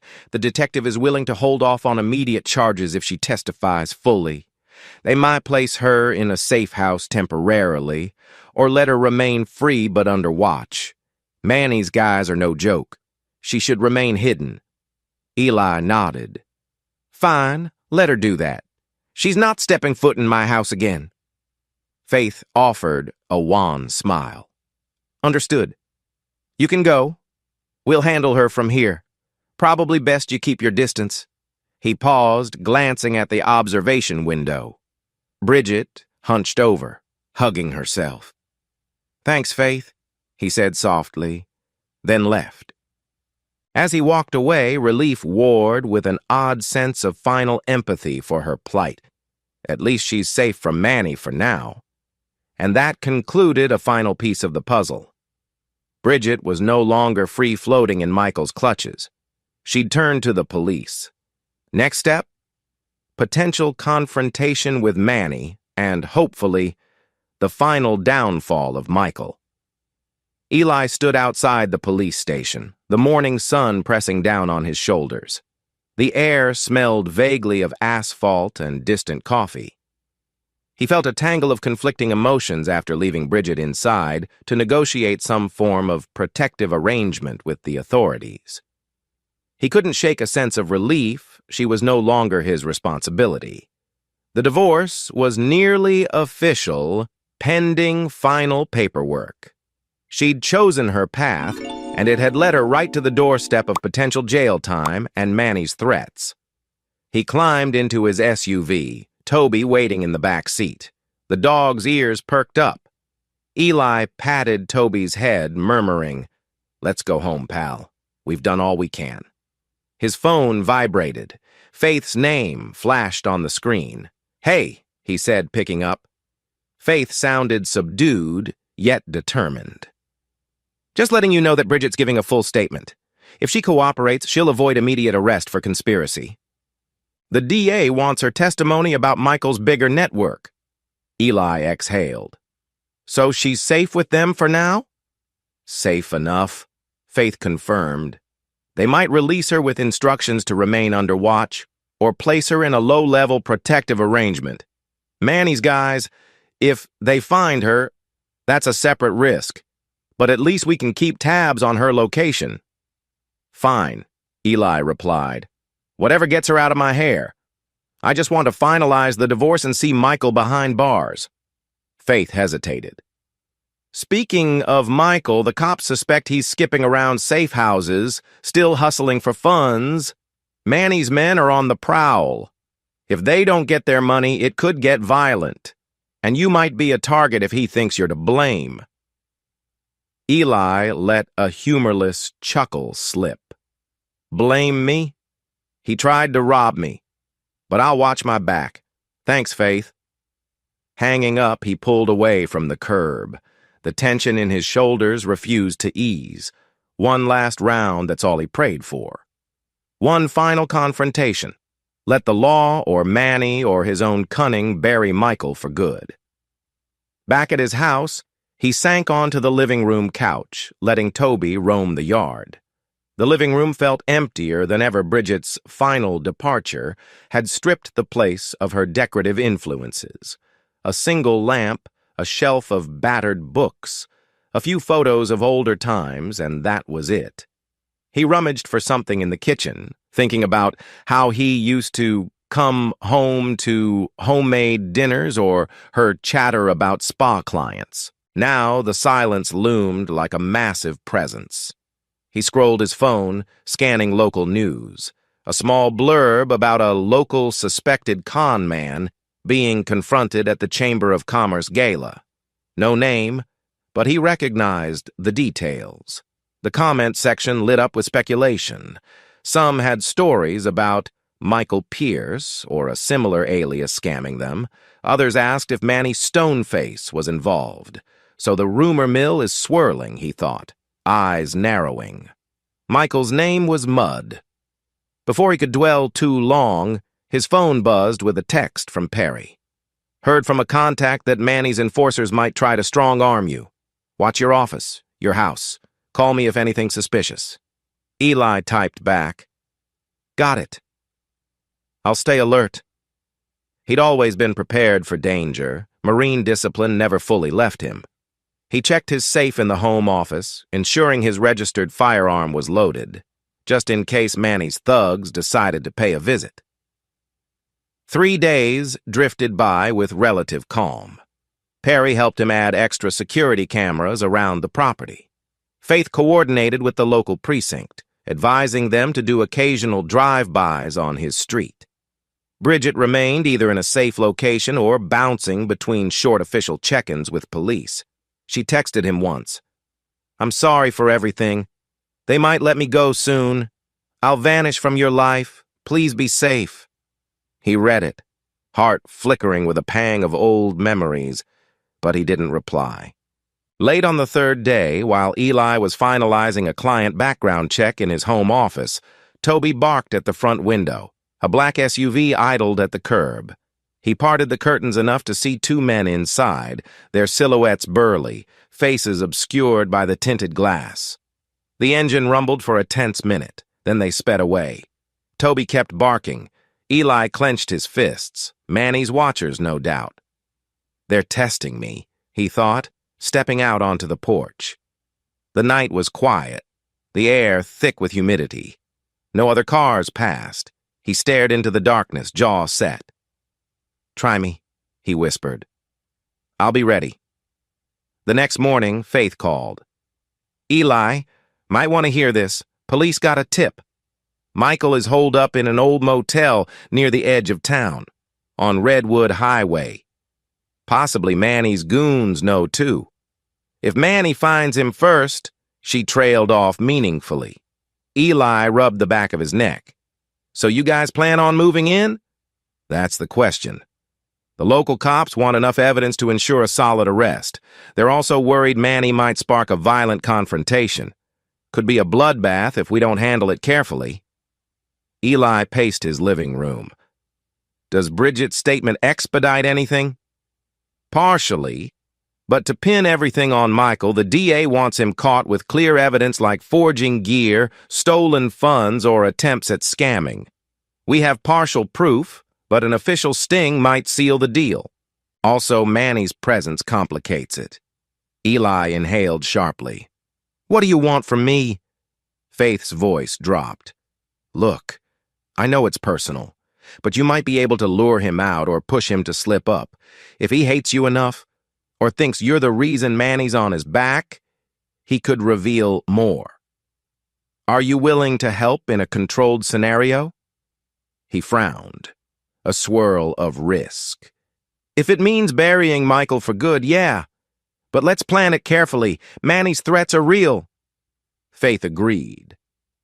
They hashed out a possible approach. A phone call or message that might provoke Michael, coax him into a meeting under the guise of resolving or handing him hush money. The cops would be nearby, ready to pounce, ensuring Manny didn't get there first. That afternoon, Perry joined Eli at his home to refine the plan. "So you text Michael. Say you're willing to pay him off to leave town, that you want no trouble from Manny. He bites, shows up at a neutral location. The cops hide nearby, catch him in the act if he tries anything. Manny might catch wind, too, but hopefully the cops intervene first." Eli nodded, a smolder of determination in his gaze. "Yes, I want Michael in cuffs. If Manny shows, the cops can handle them. I'll be wearing a wire or something so we can get it on record if he confesses or tries to threaten me." They hammered out specifics. A quiet industrial park on the outskirts of town. After hours, Faith and a detective team in unmarked vehicles.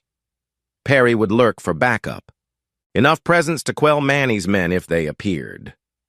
Eli shot a text to Michael's last known number. We both know Manny's after us. Let's settle this. I have some money to make you leave for good. No more dragging me into your mess. Meet me tomorrow, 9 p.m.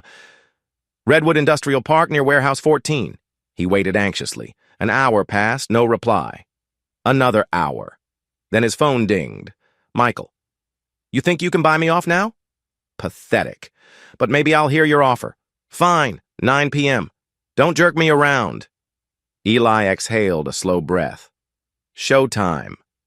Come nightfall, the Redwood Industrial Park sat mostly deserted. Empty warehouses lined a cracked asphalt road. Sparse overhead lights flickered, creating shadowy pockets. Perfect for a sting, perfect for an ambush. Toby stayed at home, as this wasn't a dog-friendly outing. Eli parked his SUV near Warehouse 14, headlights off. He wore a discreet wire, microphone pinned under his jacket lapel. Faith's unmarked sedan was hidden around the corner, 2 officers with her. Another unmarked car, containing additional backup, was stationed near the main entrance to the industrial zone. Perry had vantage on a rooftop, courtesy of a friendly watchman, armed with binoculars and a phone to coordinate. At 8:55 p.m., the tension was palpable. A slight breeze rattled chain-link fences. Eli fiddled with his phone. Faith's voice crackled in a hidden earpiece. "We see you. Everyone in position. You okay?" He whispered back, "I'm fine." But truly adrenaline coursed through him. He'd faced danger in the Marines, but this felt personal. At 9:07 p.m., a black sedan rolled into view, headlights off, creeping along the deserted lane. The windows tinted. It parked about 50 yards away. The driver's door opened. Michael stepped out, scanning the darkness. He wore a black leather jacket, hair slicked back, posture tense. He called, "Langston, you here? I don't see your money." Eli stepped forward, hands visible. "I'm here," he called across the dusty lot. "No games. We talk first." Michael smirked, approaching. He stopped about 10 feet away. "You brought a bag of cash or what?" Eli nodded at a small duffel on the ground at his feet. In truth, it contained wadded-up newspapers with maybe a small chunk of real cash on top to look legit. "Yes. Enough to cover Manny, or at least get you out of town. Then you vanish." Michael's eyes gleamed with greed. "Why the sudden generosity?" Eli shrugged, voice taut. "I don't want Manny's men harassing me. I know you blame me for your fiasco. Let's end it." Michael advanced another step, suspicious.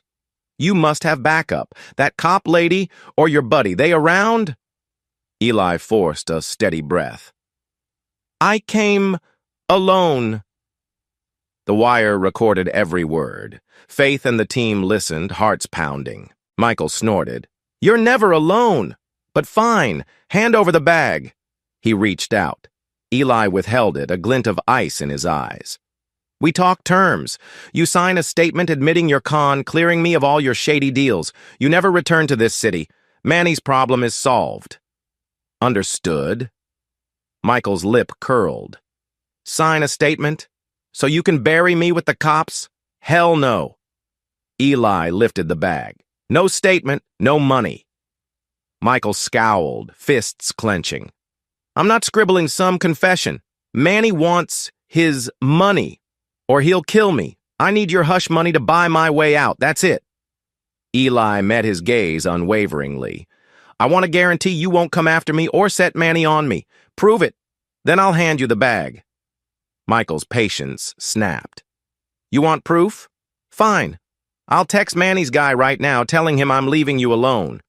He whipped out his phone, typed furiously, voice dripping with hostility. "You see? Done. Now give me the damn money," Eli pressed. "Show me. Let me see you wrote to Manny's guy." Michael hesitated, glancing at the phone. "What, you don't trust me?" Eli barked a bitter laugh. "Not in the slightest." Before Michael could respond, Headlights flared at the far end of the lane. Another car rumbled in, not the unmarked squad, but a battered old sedan with tinted windows. It screeched to a halt, and two men hopped out, each brandishing what looked like handguns. Manny's men, presumably. They bellowed, "Michael, you piece of shit, where's our money?" Michael paled. "Shit," he hissed, stepping back. Eli tensed, heart pounding. From the earpiece, Faith's urgent whisper, "Stand by. We see them. Don't move." One thug aimed a pistol at Michael. "You got the cash? Or we shoot you right here." Michael tried to rally bravado. "Relax. It's right there from my partner. Enough for Manny." He pointed at Eli's duffel. The thug shifted his gaze to Eli. "You? You're paying his debt?" Eli's mind raced. He raised both hands calmly, feigning cooperation. "I'm just trying to get him out of my hair. The bag has money, yes. Let's not do anything rash." The second thug barked a laugh. "We'll see. Let's open it up." Michael, seizing the moment, lunged for the duffel, intending to thrust it at the thugs. But they advanced with guns drawn. Meanwhile, Faith and the officers prepared to swoop in, but the risk of a gun battle spiked. If they rushed too soon, Manny's men might shoot. If they waited, Michael might do something desperate. The first thug yanked the bag from Michael's hands, unzipped it. He rifled through the top bills, suspicious. "This doesn't look like enough to cover Manny's interest." Michael stammered. "It's enough to get started. Then I'll get more." The second thug spat. "Manny said full sum or your corpse. Let's see how short you are." He rummaged deeper, discovering the wadded newspaper. Anger flared. "This is a fucking trick. Paper?" Michael's eyes widened in betrayal, spinning toward Eli. "You bastard!" Eli stood stony. "You think I'd bring real money to a con? I set you up." The thug roared, swinging his gun. "So you're conning Manny, too. Big mistake, buddy." He pivoted the barrel toward Eli. Danger soared. The instant Manny's thug swung the pistol toward Eli, adrenaline flooded his veins. He raised his hands higher, heart pounding. From the earpiece, Faith's voice. Now, we move." Within a split second, headlights flared from multiple directions as unmarked squad cars roared in. Officers leapt out, guns drawn, shouting, "Police, drop your weapons!" Chaos ignited. Manny's men whirled, cursing. Michael dove behind the black sedan, seeking cover. Eli lunged sideways, not wanting to stand in the line of fire. Shots rang out, pop, pop. Someone fired into the air. The echo reverberated off the warehouse walls. An officer screamed, "Freeze!" Another demanded, "Put the gun down or we shoot!" Perry, perched on a rooftop vantage, aimed a rifle but didn't fire. He needed a clear shot if Manny's men tried to kill someone. Meanwhile, Faith advanced in a bulletproof vest, crouched behind a police cruiser. The swirling siren lights illuminated the industrial yard in flickers of red and blue. One thug, spooked by the multiple cops, dropped his weapon, raising hands. The other, more jumpy, pivoted as if to shoot. A police bullet whizzed overhead, forcing him to duck. He threw the gun aside, arms up. "Don't shoot! Don't shoot!" Michael, pinned behind his sedan, realized he was cornered. He risked a glance around, saw Manny's men surrendering. Police encircled him, flashlights glaring. He scrambled into the driver's seat, fumbling for keys. But an officer slammed the butt of a rifle on the window, shattering it. "Hands out!" Michael flinched, shards of glass raining. He tried to rev the engine, but a policeman yanked open the door, forcibly dragging him out. Michael flailed, shouting, "Let go of me!" Another officer pinned him face down on the asphalt, cuffing him. Eli, crouched behind a stack of pallets, breathed heavily, scanning for any final threats. The entire scene erupted in a swirl of commands, click of handcuffs, and half a dozen cops securing the perimeter. Toby was miles away at home, safe from the chaos, which was one less worry. When the dust settled, Manny's two enforcers lay handcuffed on the ground, guns confiscated. Michael was pinned, shouting protests of police brutality. Officers rummaged the sedan, uncovering more forging paraphernalia, fake IDs, possibly some leftover weapons. Faith approached Eli, breath ragged. "You okay?" He nodded, adrenaline still rushing. "Yes. They almost shot me, but your timing was perfect." She gave a tight smile. "We tried to wait until we had cause to intervene. That gun aimed at you was plenty cause." Across the lot, Michael howled indignantly as an officer read him his rights. The lead detective turned to Faith, nodding. "We got him. We'll search him at the station, see what else he's carrying. Manny's men are booked for attempted assault or brandishing firearms illegally. This operation is done." Eli walked over, carefully stepping around shards of glass to see Michael pinned to a squad car's hood. "Told you," Eli said quietly, gaze steely. "One final time and you're finished." Michael spat blood from a split lip. "You bastard set me up." Eli shrugged. "Yeah, I did. You threatened my life, cheated me, tried to loot my accounts. Payback's a bitch." Michael glared, but his bravado flickered. "You think you've won? Manny's bigger than this. You have no idea." The detective shoved him inside the back seat. "Enough! We'll see how big Manny is in a jail cell." As the cops wrapped up, Manny's men cursed under breath, their loyalty overshadowed by fear. Another detective assured Faith that Manny himself might face charges if these men flipped, revealing extortion or attempted murder. She nodded. "That's for the organized crime unit to handle." Eli exhaled a giant breath. "So it's done. Michael's in custody, Manny's goons arrested. I guess that's the end of the threat." Faith rubbed her temple. "Potentially. Manny might still be out there, but we have enough to neutralize his local operations. The cops have your wire recording, the entire confrontation. Solid. You can rest easier." He closed his eyes momentarily. "Thanks to you. And to Perry. Couldn't have done it alone." She patted his arm. "You orchestrated the lure. We just executed. Good job not panicking under that gun." He recalled the gun's muzzle pointing at him, the dryness in his mouth. "Marine training kicked in, I guess. Now hopefully that snake gets locked away." Perry hopped down from the warehouse roof, joining them. "Man, that was an adrenaline surge. You good, boss?" Eli mustered a grin. "All limbs intact. Thanks for the overwatch." Perry clasped his shoulder. "I had your back." He nodded toward the cluster of squad cars. "They're hauling Michael away. Someday in court is coming. Manny's men, too. Guess that's that." Eli gazed at the flashing lights, the swirling commotion.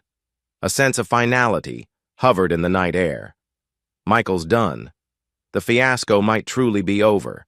The tension in his chest loosened, replaced by a quiet sense of triumph. Within the hour, the police scene dispersed.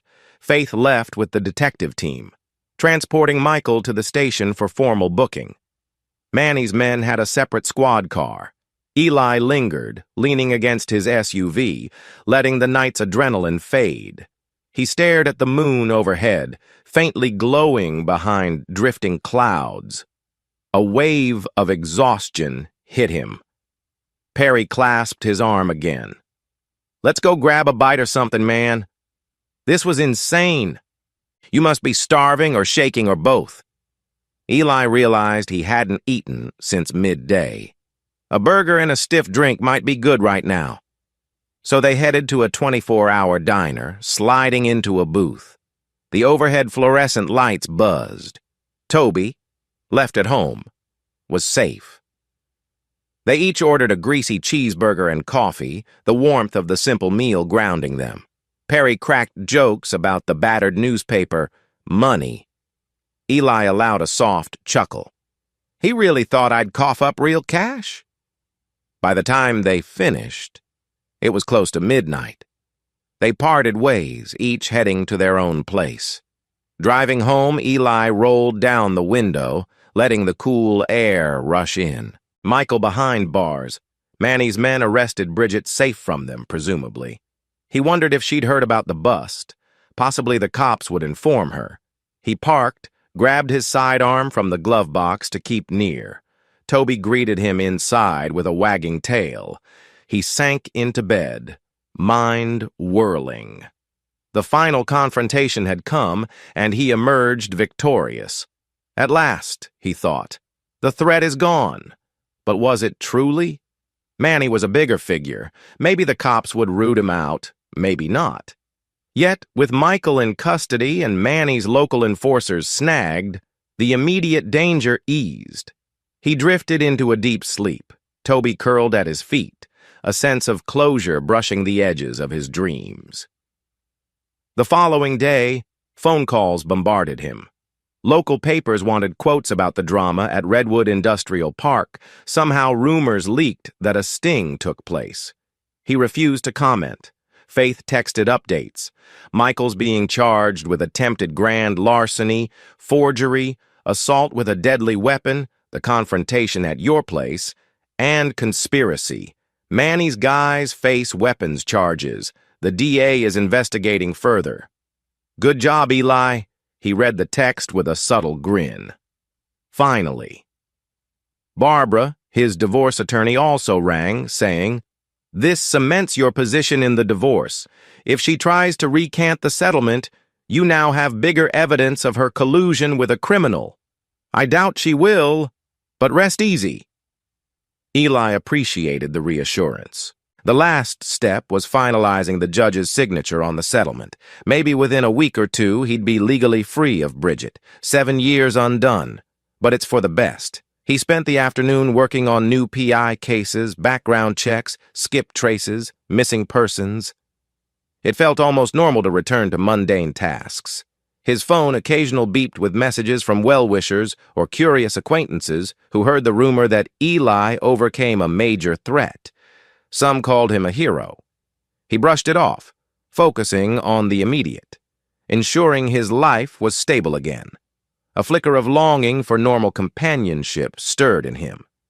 One day, he mused, maybe I'll date again, but for now, peace is enough. Toby trotted around the office, content. In the quiet hush, Eli took a moment to reflect. He'd averted financial ruin, outplayed a con man, survived Manny's aggression, and parted ways with a cheating spouse. That was a victory, if ever there was one. In the wake of Michael's arrest, the local press latched onto the scandal. Headlines like "Fraudster Exposed in Industrial Park Sting" graced smaller papers, though names were often withheld. The Chamber of Commerce disavowed any association with that shady investor. Manny Stoneface lurked in the background, rumored to be under investigation by higher authorities. For once, it seemed the city was on the cusp of cleaning up a portion of its underworld. Faith kept Eli apprised. Michael might try to cut a deal, naming Manny or other criminals, hoping for reduced time. She shrugged. But either way, he's facing serious prison. If Manny's ring is dismantled, that's good for all of us. Eli nodded, not entirely caring how Michael wiggled or not. So long as he was locked up, that was enough. Meanwhile, the divorce inched to a close. Barbara emailed him a final draft of the settlement. All that's left is the judge's sign-off in a hearing next week. You'll be officially divorced. Bridget indicated no contest. He breathed a sigh of relief reading the lines. The marital home, bank accounts, and business remain solely with Mr. Langston. Ms. Bridget forfeits claims no spousal support beyond 3 months' minimal sum. The dreamlike sense that it was all ending gave him a pang once. They'd been in love, but it was overshadowed by the memory of betrayal. Better to bury that era, he told himself. A few days later, he received a call from a withheld number. He considered ignoring it, but decided to pick up. A shaky female voice. "Eli, it's Bridget." His pulse quickened, though he kept a neutral tone. "Yes?" She exhaled tremulously. The police let me go. Under supervision. I'm staying at a friend's place. I just wanted to say I heard about the Redwood sting, how Michael's arrested Manny's men, everything. They said you orchestrated part of it. So, thank you. Even though I caused you so much pain, you removed the threat that was swallowing me." He closed his eyes.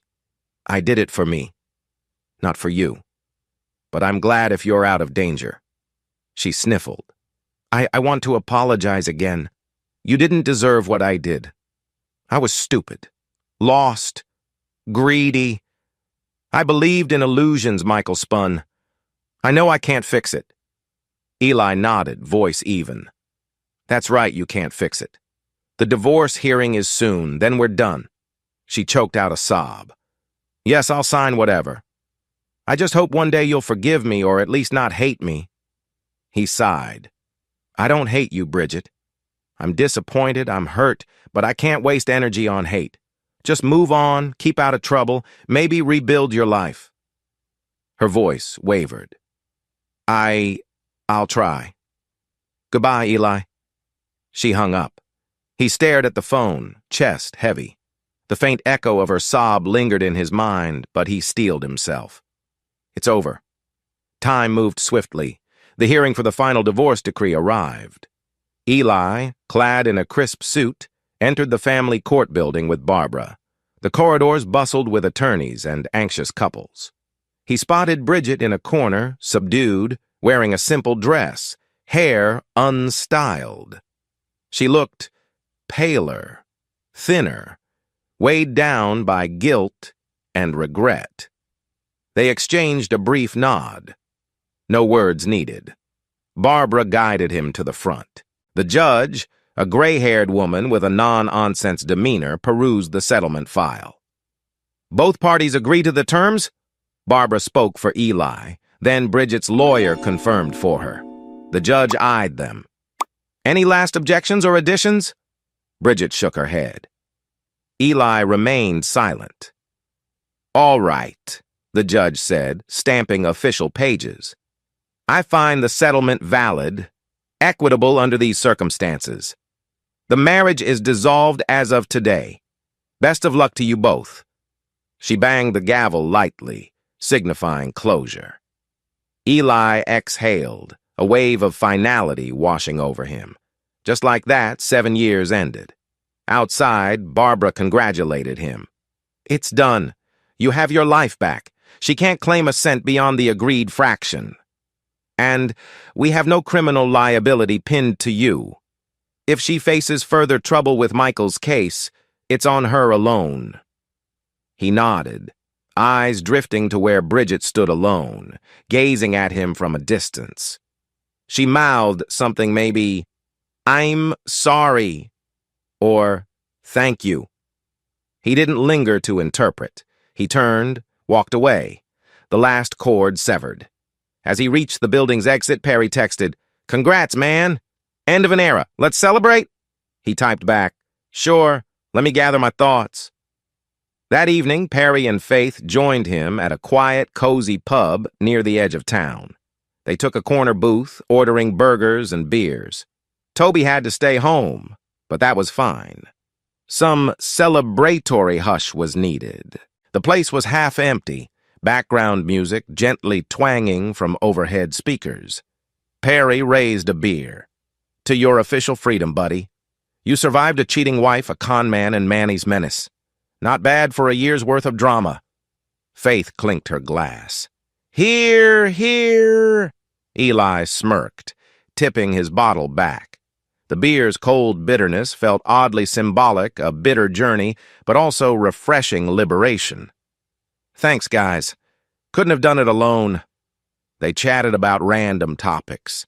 The bungling of Michael's final hustle, the rumored meltdown Manny faced, the possibility that Manny might eventually face bigger criminal charges. Faith teased that the cops might let Manny's men flip. "Michael might try to talk his way out, but it's too late. Enough evidence nails him." Eli exhaled, letting the tension slip from his shoulders. Feels surreal, you know? 7 years with Bridget up in smoke. Part of me wonders if I was a fool from the start, or if we were genuinely happy at one point. Perry patted his shoulder gently. You were happy, I'm sure. People change. She changed. That's not on you. Faith added, Don't beat yourself up. You're finishing strong. That's what matters. Eli nodded, a subtle grin forming. The quiet camaraderie meant everything. In that moment, he felt a gentle flicker of gratitude. Perhaps he wasn't alone, he had real friends, real loyalty. After dinner, Faith drove him home, the hush of the night intensifying the closeness between them. She parked at his curb. Toby barked from inside, hearing the car. Faith turned off the engine, glancing at Eli. You good? He studied her face, a warmth spreading in his chest. You ask me that a lot, and I appreciate it. I think, yeah, I'm good. Freed, cautious, but hopeful. She smiled softly. I like that. I've seen you go from anger to calm acceptance. It suits you better. A subtle hush enveloped them, the tension replaced by unspoken possibilities. He cleared his throat. Do you want to come in for coffee or anything? She hesitated, searching his eyes, then nodded lightly. Sure, 1 cup. They stepped inside, Toby dancing around them. Faith stroked the dog's head, letting out a soft laugh. Hey, buddy! Eli brewed coffee in his modest kitchen, no fancy machines, just a simple drip pot. The aroma filled the living area. They settled on the couch, Toby curling by their feet. Soft lamplight illuminated the newly minimalistic space. For a moment, they just sipped in silence, content. Eventually, Faith turned to him. I'm proud of how you handled everything, from betrayal to cunning payback. You never lost your decency, though you had every right to be brutal. He shrugged, voice quiet. I was brutal enough to ensure I wasn't a doormat, but I guess I never wanted to become a monster. I just wanted justice. She nodded, setting her mug on the coffee table. Well, you got it, and you can move on. Maybe find new happiness. He looked at her, heart skipping. New happiness, huh? She smiled, cheeks faintly coloring. Just a random thought. An unspoken energy passed between them. Then Toby barked, snapping the moment. Faith laughed, ruffling the dog's ears. Your guard dog's telling me to behave. Eli chuckled, a gentle warmth in his chest. He can stand down. We're safe now. They lingered a while longer, conversing about mundane life. Favorite music, childhood memories, silly anecdotes from their policing days. The clock edged close to midnight. Faith eventually rose, retrieving her jacket. I should get going, it's late, but thanks for the coffee and the conversation. He walked her to the door, Toby trailing behind.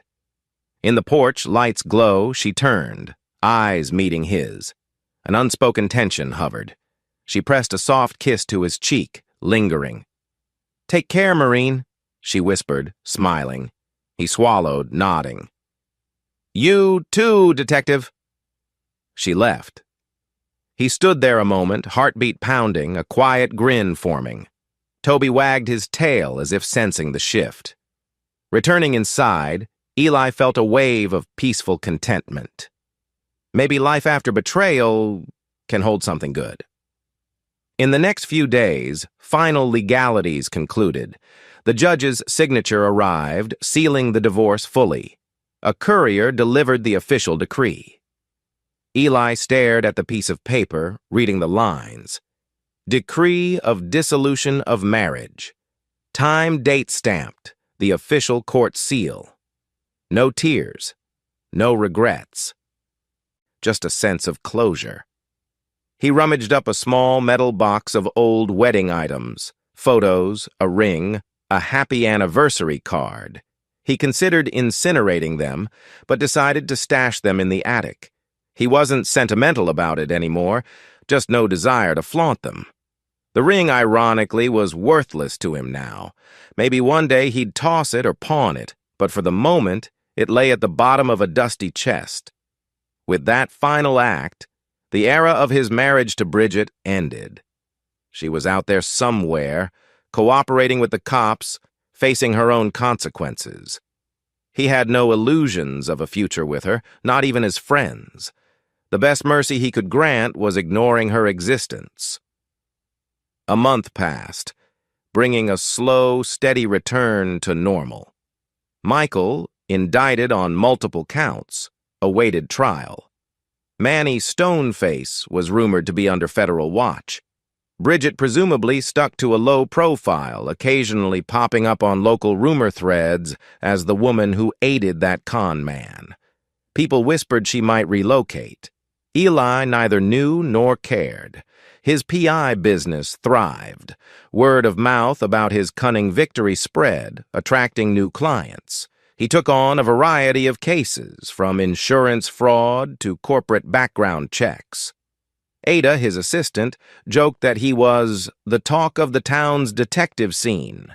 He accepted the compliments with modest stoicism, focusing on doing the job well.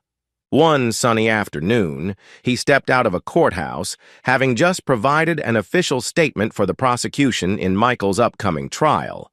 The DA was confident in a conviction. "We've got him on forgery, attempted grand larceny, assault with a deadly weapon, plus we're investigating a broader ring of financial crimes," the DA had said, smiling. "Your testimony plus the evidence from that redwood sting is ironclad." Eli left with a sense of final reassurance. Michael's downfall was all but sealed.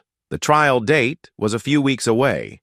Probably no last-minute miracles would save him. Manny's men were also indicted. The city was safer. That evening, he met Perry and Faith for dinner at a barbecue joint. A laid-back atmosphere, checkered tablecloths, the aroma of smoked ribs. Over plates of ribs and coleslaw, they hashed out the next steps in life. Perry teased, "You can finally focus on that dream of traveling or expanding your PI firm." Eli chewed a rib thoughtfully. "Expanding might be nice. I've considered opening a small branch in the next county. Ada's proving capable. We have enough demand." Faith chimed in. "I might be able to feed you some cold cases if my cop friends need outside help. And if we keep working together, maybe we formalize a partnership. Langston and Associates or something." She smiled at him. He nodded, the idea sparking genuine interest. "That's a possibility. We do make a good team." They exchanged a knowing look. The subtext of personal closeness layered in the professional talk. Perry smirked, downing his iced tea. "I can see it now. Unstoppable duo. Just don't forget to invite me to the fancy barbecues when you're big time." After dinner, Faith insisted on paying for the meal as a small thank you for the Redwood Sting's success. They parted ways in the parking lot. Eli found himself half tempted to ask Faith out on a more personal date. They had hovered around the line for weeks, dancing between friendship and potential romance. But he held back. Maybe it was too soon. Or maybe not. The memory of betrayal still lingered, but he recognized he was healing. That night, he typed a short text to Faith. "Thanks for dinner. Next time, let me treat you. Maybe something less casual if you're up for it." Her reply came minutes later. "I'd like that, Marine." A small grin tugged his lips. Toby wagged as if approving. As the trial date drew closer, tension rose in the city. The local press published more details about Michael's alleged victims. A few scammed women stepped forward, telling stories of seduction and financial ruin. The news labeled him the charismatic con man. Manny's looming presence wove through the narrative. Meanwhile, Bridget remained under partial protective watch, presumably planning to testify. Rumors said she'd struck a deal for immunity or lesser charges in exchange for her statement. People whispered pity or scorn the cheating wife who helped a scammer was a juicy rumor. Eli tried not to dwell on it. He had no personal reason to attend the trial unless subpoenaed to testify about his experiences. The DA told him he'd likely be called. Fine, he'd do it. Then, he'd walk away, hopefully never seeing Michael or Manny again. One day, Lucia visited his office unexpectedly, looking somewhat relieved. "I just wanted to say I'm leaving town. I got a spa job offer in a different state. Fresh start." He rose from his desk, offering a polite handshake. "That's probably for the best. Too many memories here?" She nodded. "Yeah. And I feel partly responsible for introducing Bridget to that jerk. Anyway, I'm done with the drama. I appreciate you never blame me entirely." Eli gave a half smile. "You tried to warn us both in time. That's more than most. Good luck out there." Lucia exhaled in gratitude. "Thanks. By the way, I heard Bridget might do the same eventually once the trial's done. She mentioned moving somewhere nobody knows her, so just letting you know." He shrugged. "That's her choice. We have no ties left." Lucia patted his arm softly. "Take care, Eli. You deserve peace, and maybe a new love that isn't anchored in illusions." She winked. He let out a soft chuckle. "Thank you, Lucia. Good luck." With that, she left, another piece of the puzzle departing from his life. He felt no sadness, only closure. A week later, the trial began. The courthouse buzzed with interest. Michael, wearing a cheap suit and a forced bravado, was led in under guard. The prosecution lined up witness after witness. Scammed investors, battered ex-lovers, forging experts who matched his prints to falsified documents. Bridget, compelled by her immunity deal, testified on day 3. She recounted how Michael seduced her, promised big returns, roped her into forging papers. She admitted her own wrongdoing, but insisted she was manipulated by his charm and fear of Manny. The press typed furiously, capturing every scandalous detail. Eli arrived on day 4, prepared to take the stand. He sat outside the courtroom, sipping stale coffee, heart drumming. Faith joined him briefly, placing a supportive hand on his shoulder. "You'll be fine," she whispered. "Just tell the truth." He nodded. The truth is ugly but straightforward. When called, he walked calmly to the witness stand, placing a hand on the Bible or the affirmation pad. The prosecutor approached, leading him through questions. Prosecutor: "Mr. Langston, please state your occupation." Eli: "I'm a private investigator." Prosecutor: "You previously uncovered evidence of the defendant forging your signature, correct?" Eli recapped the entire fiasco, discovering Bridget's affair, the suspicious finances, the secret bug, the Redwood Industrial Park sting. He kept his composure, glancing only briefly at Michael, who glared from the defense table. Bridget sat in the audience, eyes downcast. The defense lawyer tried to paint Eli as a vengeful ex-husband, but Eli countered calmly, referencing concrete evidence videos, audio logs, statements. The defense's attempts crumbled under the weight of documented proof. Finally, the judge asked a few clarifying questions, satisfied. Eli stepped down, exhaling relief. He returned to his seat, ignoring Michael's piercing stare. "No matter what you think, you're done here," he thought. Within days, the jury deliberated. The verdict: guilty on multiple counts fraud, grand larceny attempt, assault. The forging charges stuck well, aided by the recordings. Michael faced up to a decade or more behind bars. Manny's men also faced separate trials for gun charges. Manny himself might face RICO charges if the feds took it up. The city breathed a sigh of relief. One con man and part of a criminal network dismantled. Eli read the verdict text online. feeling a surge of final triumph. He'd championed truth over deceit. Even if the marriage had been an emotional train wreck, at least Michael's comeuppance was complete.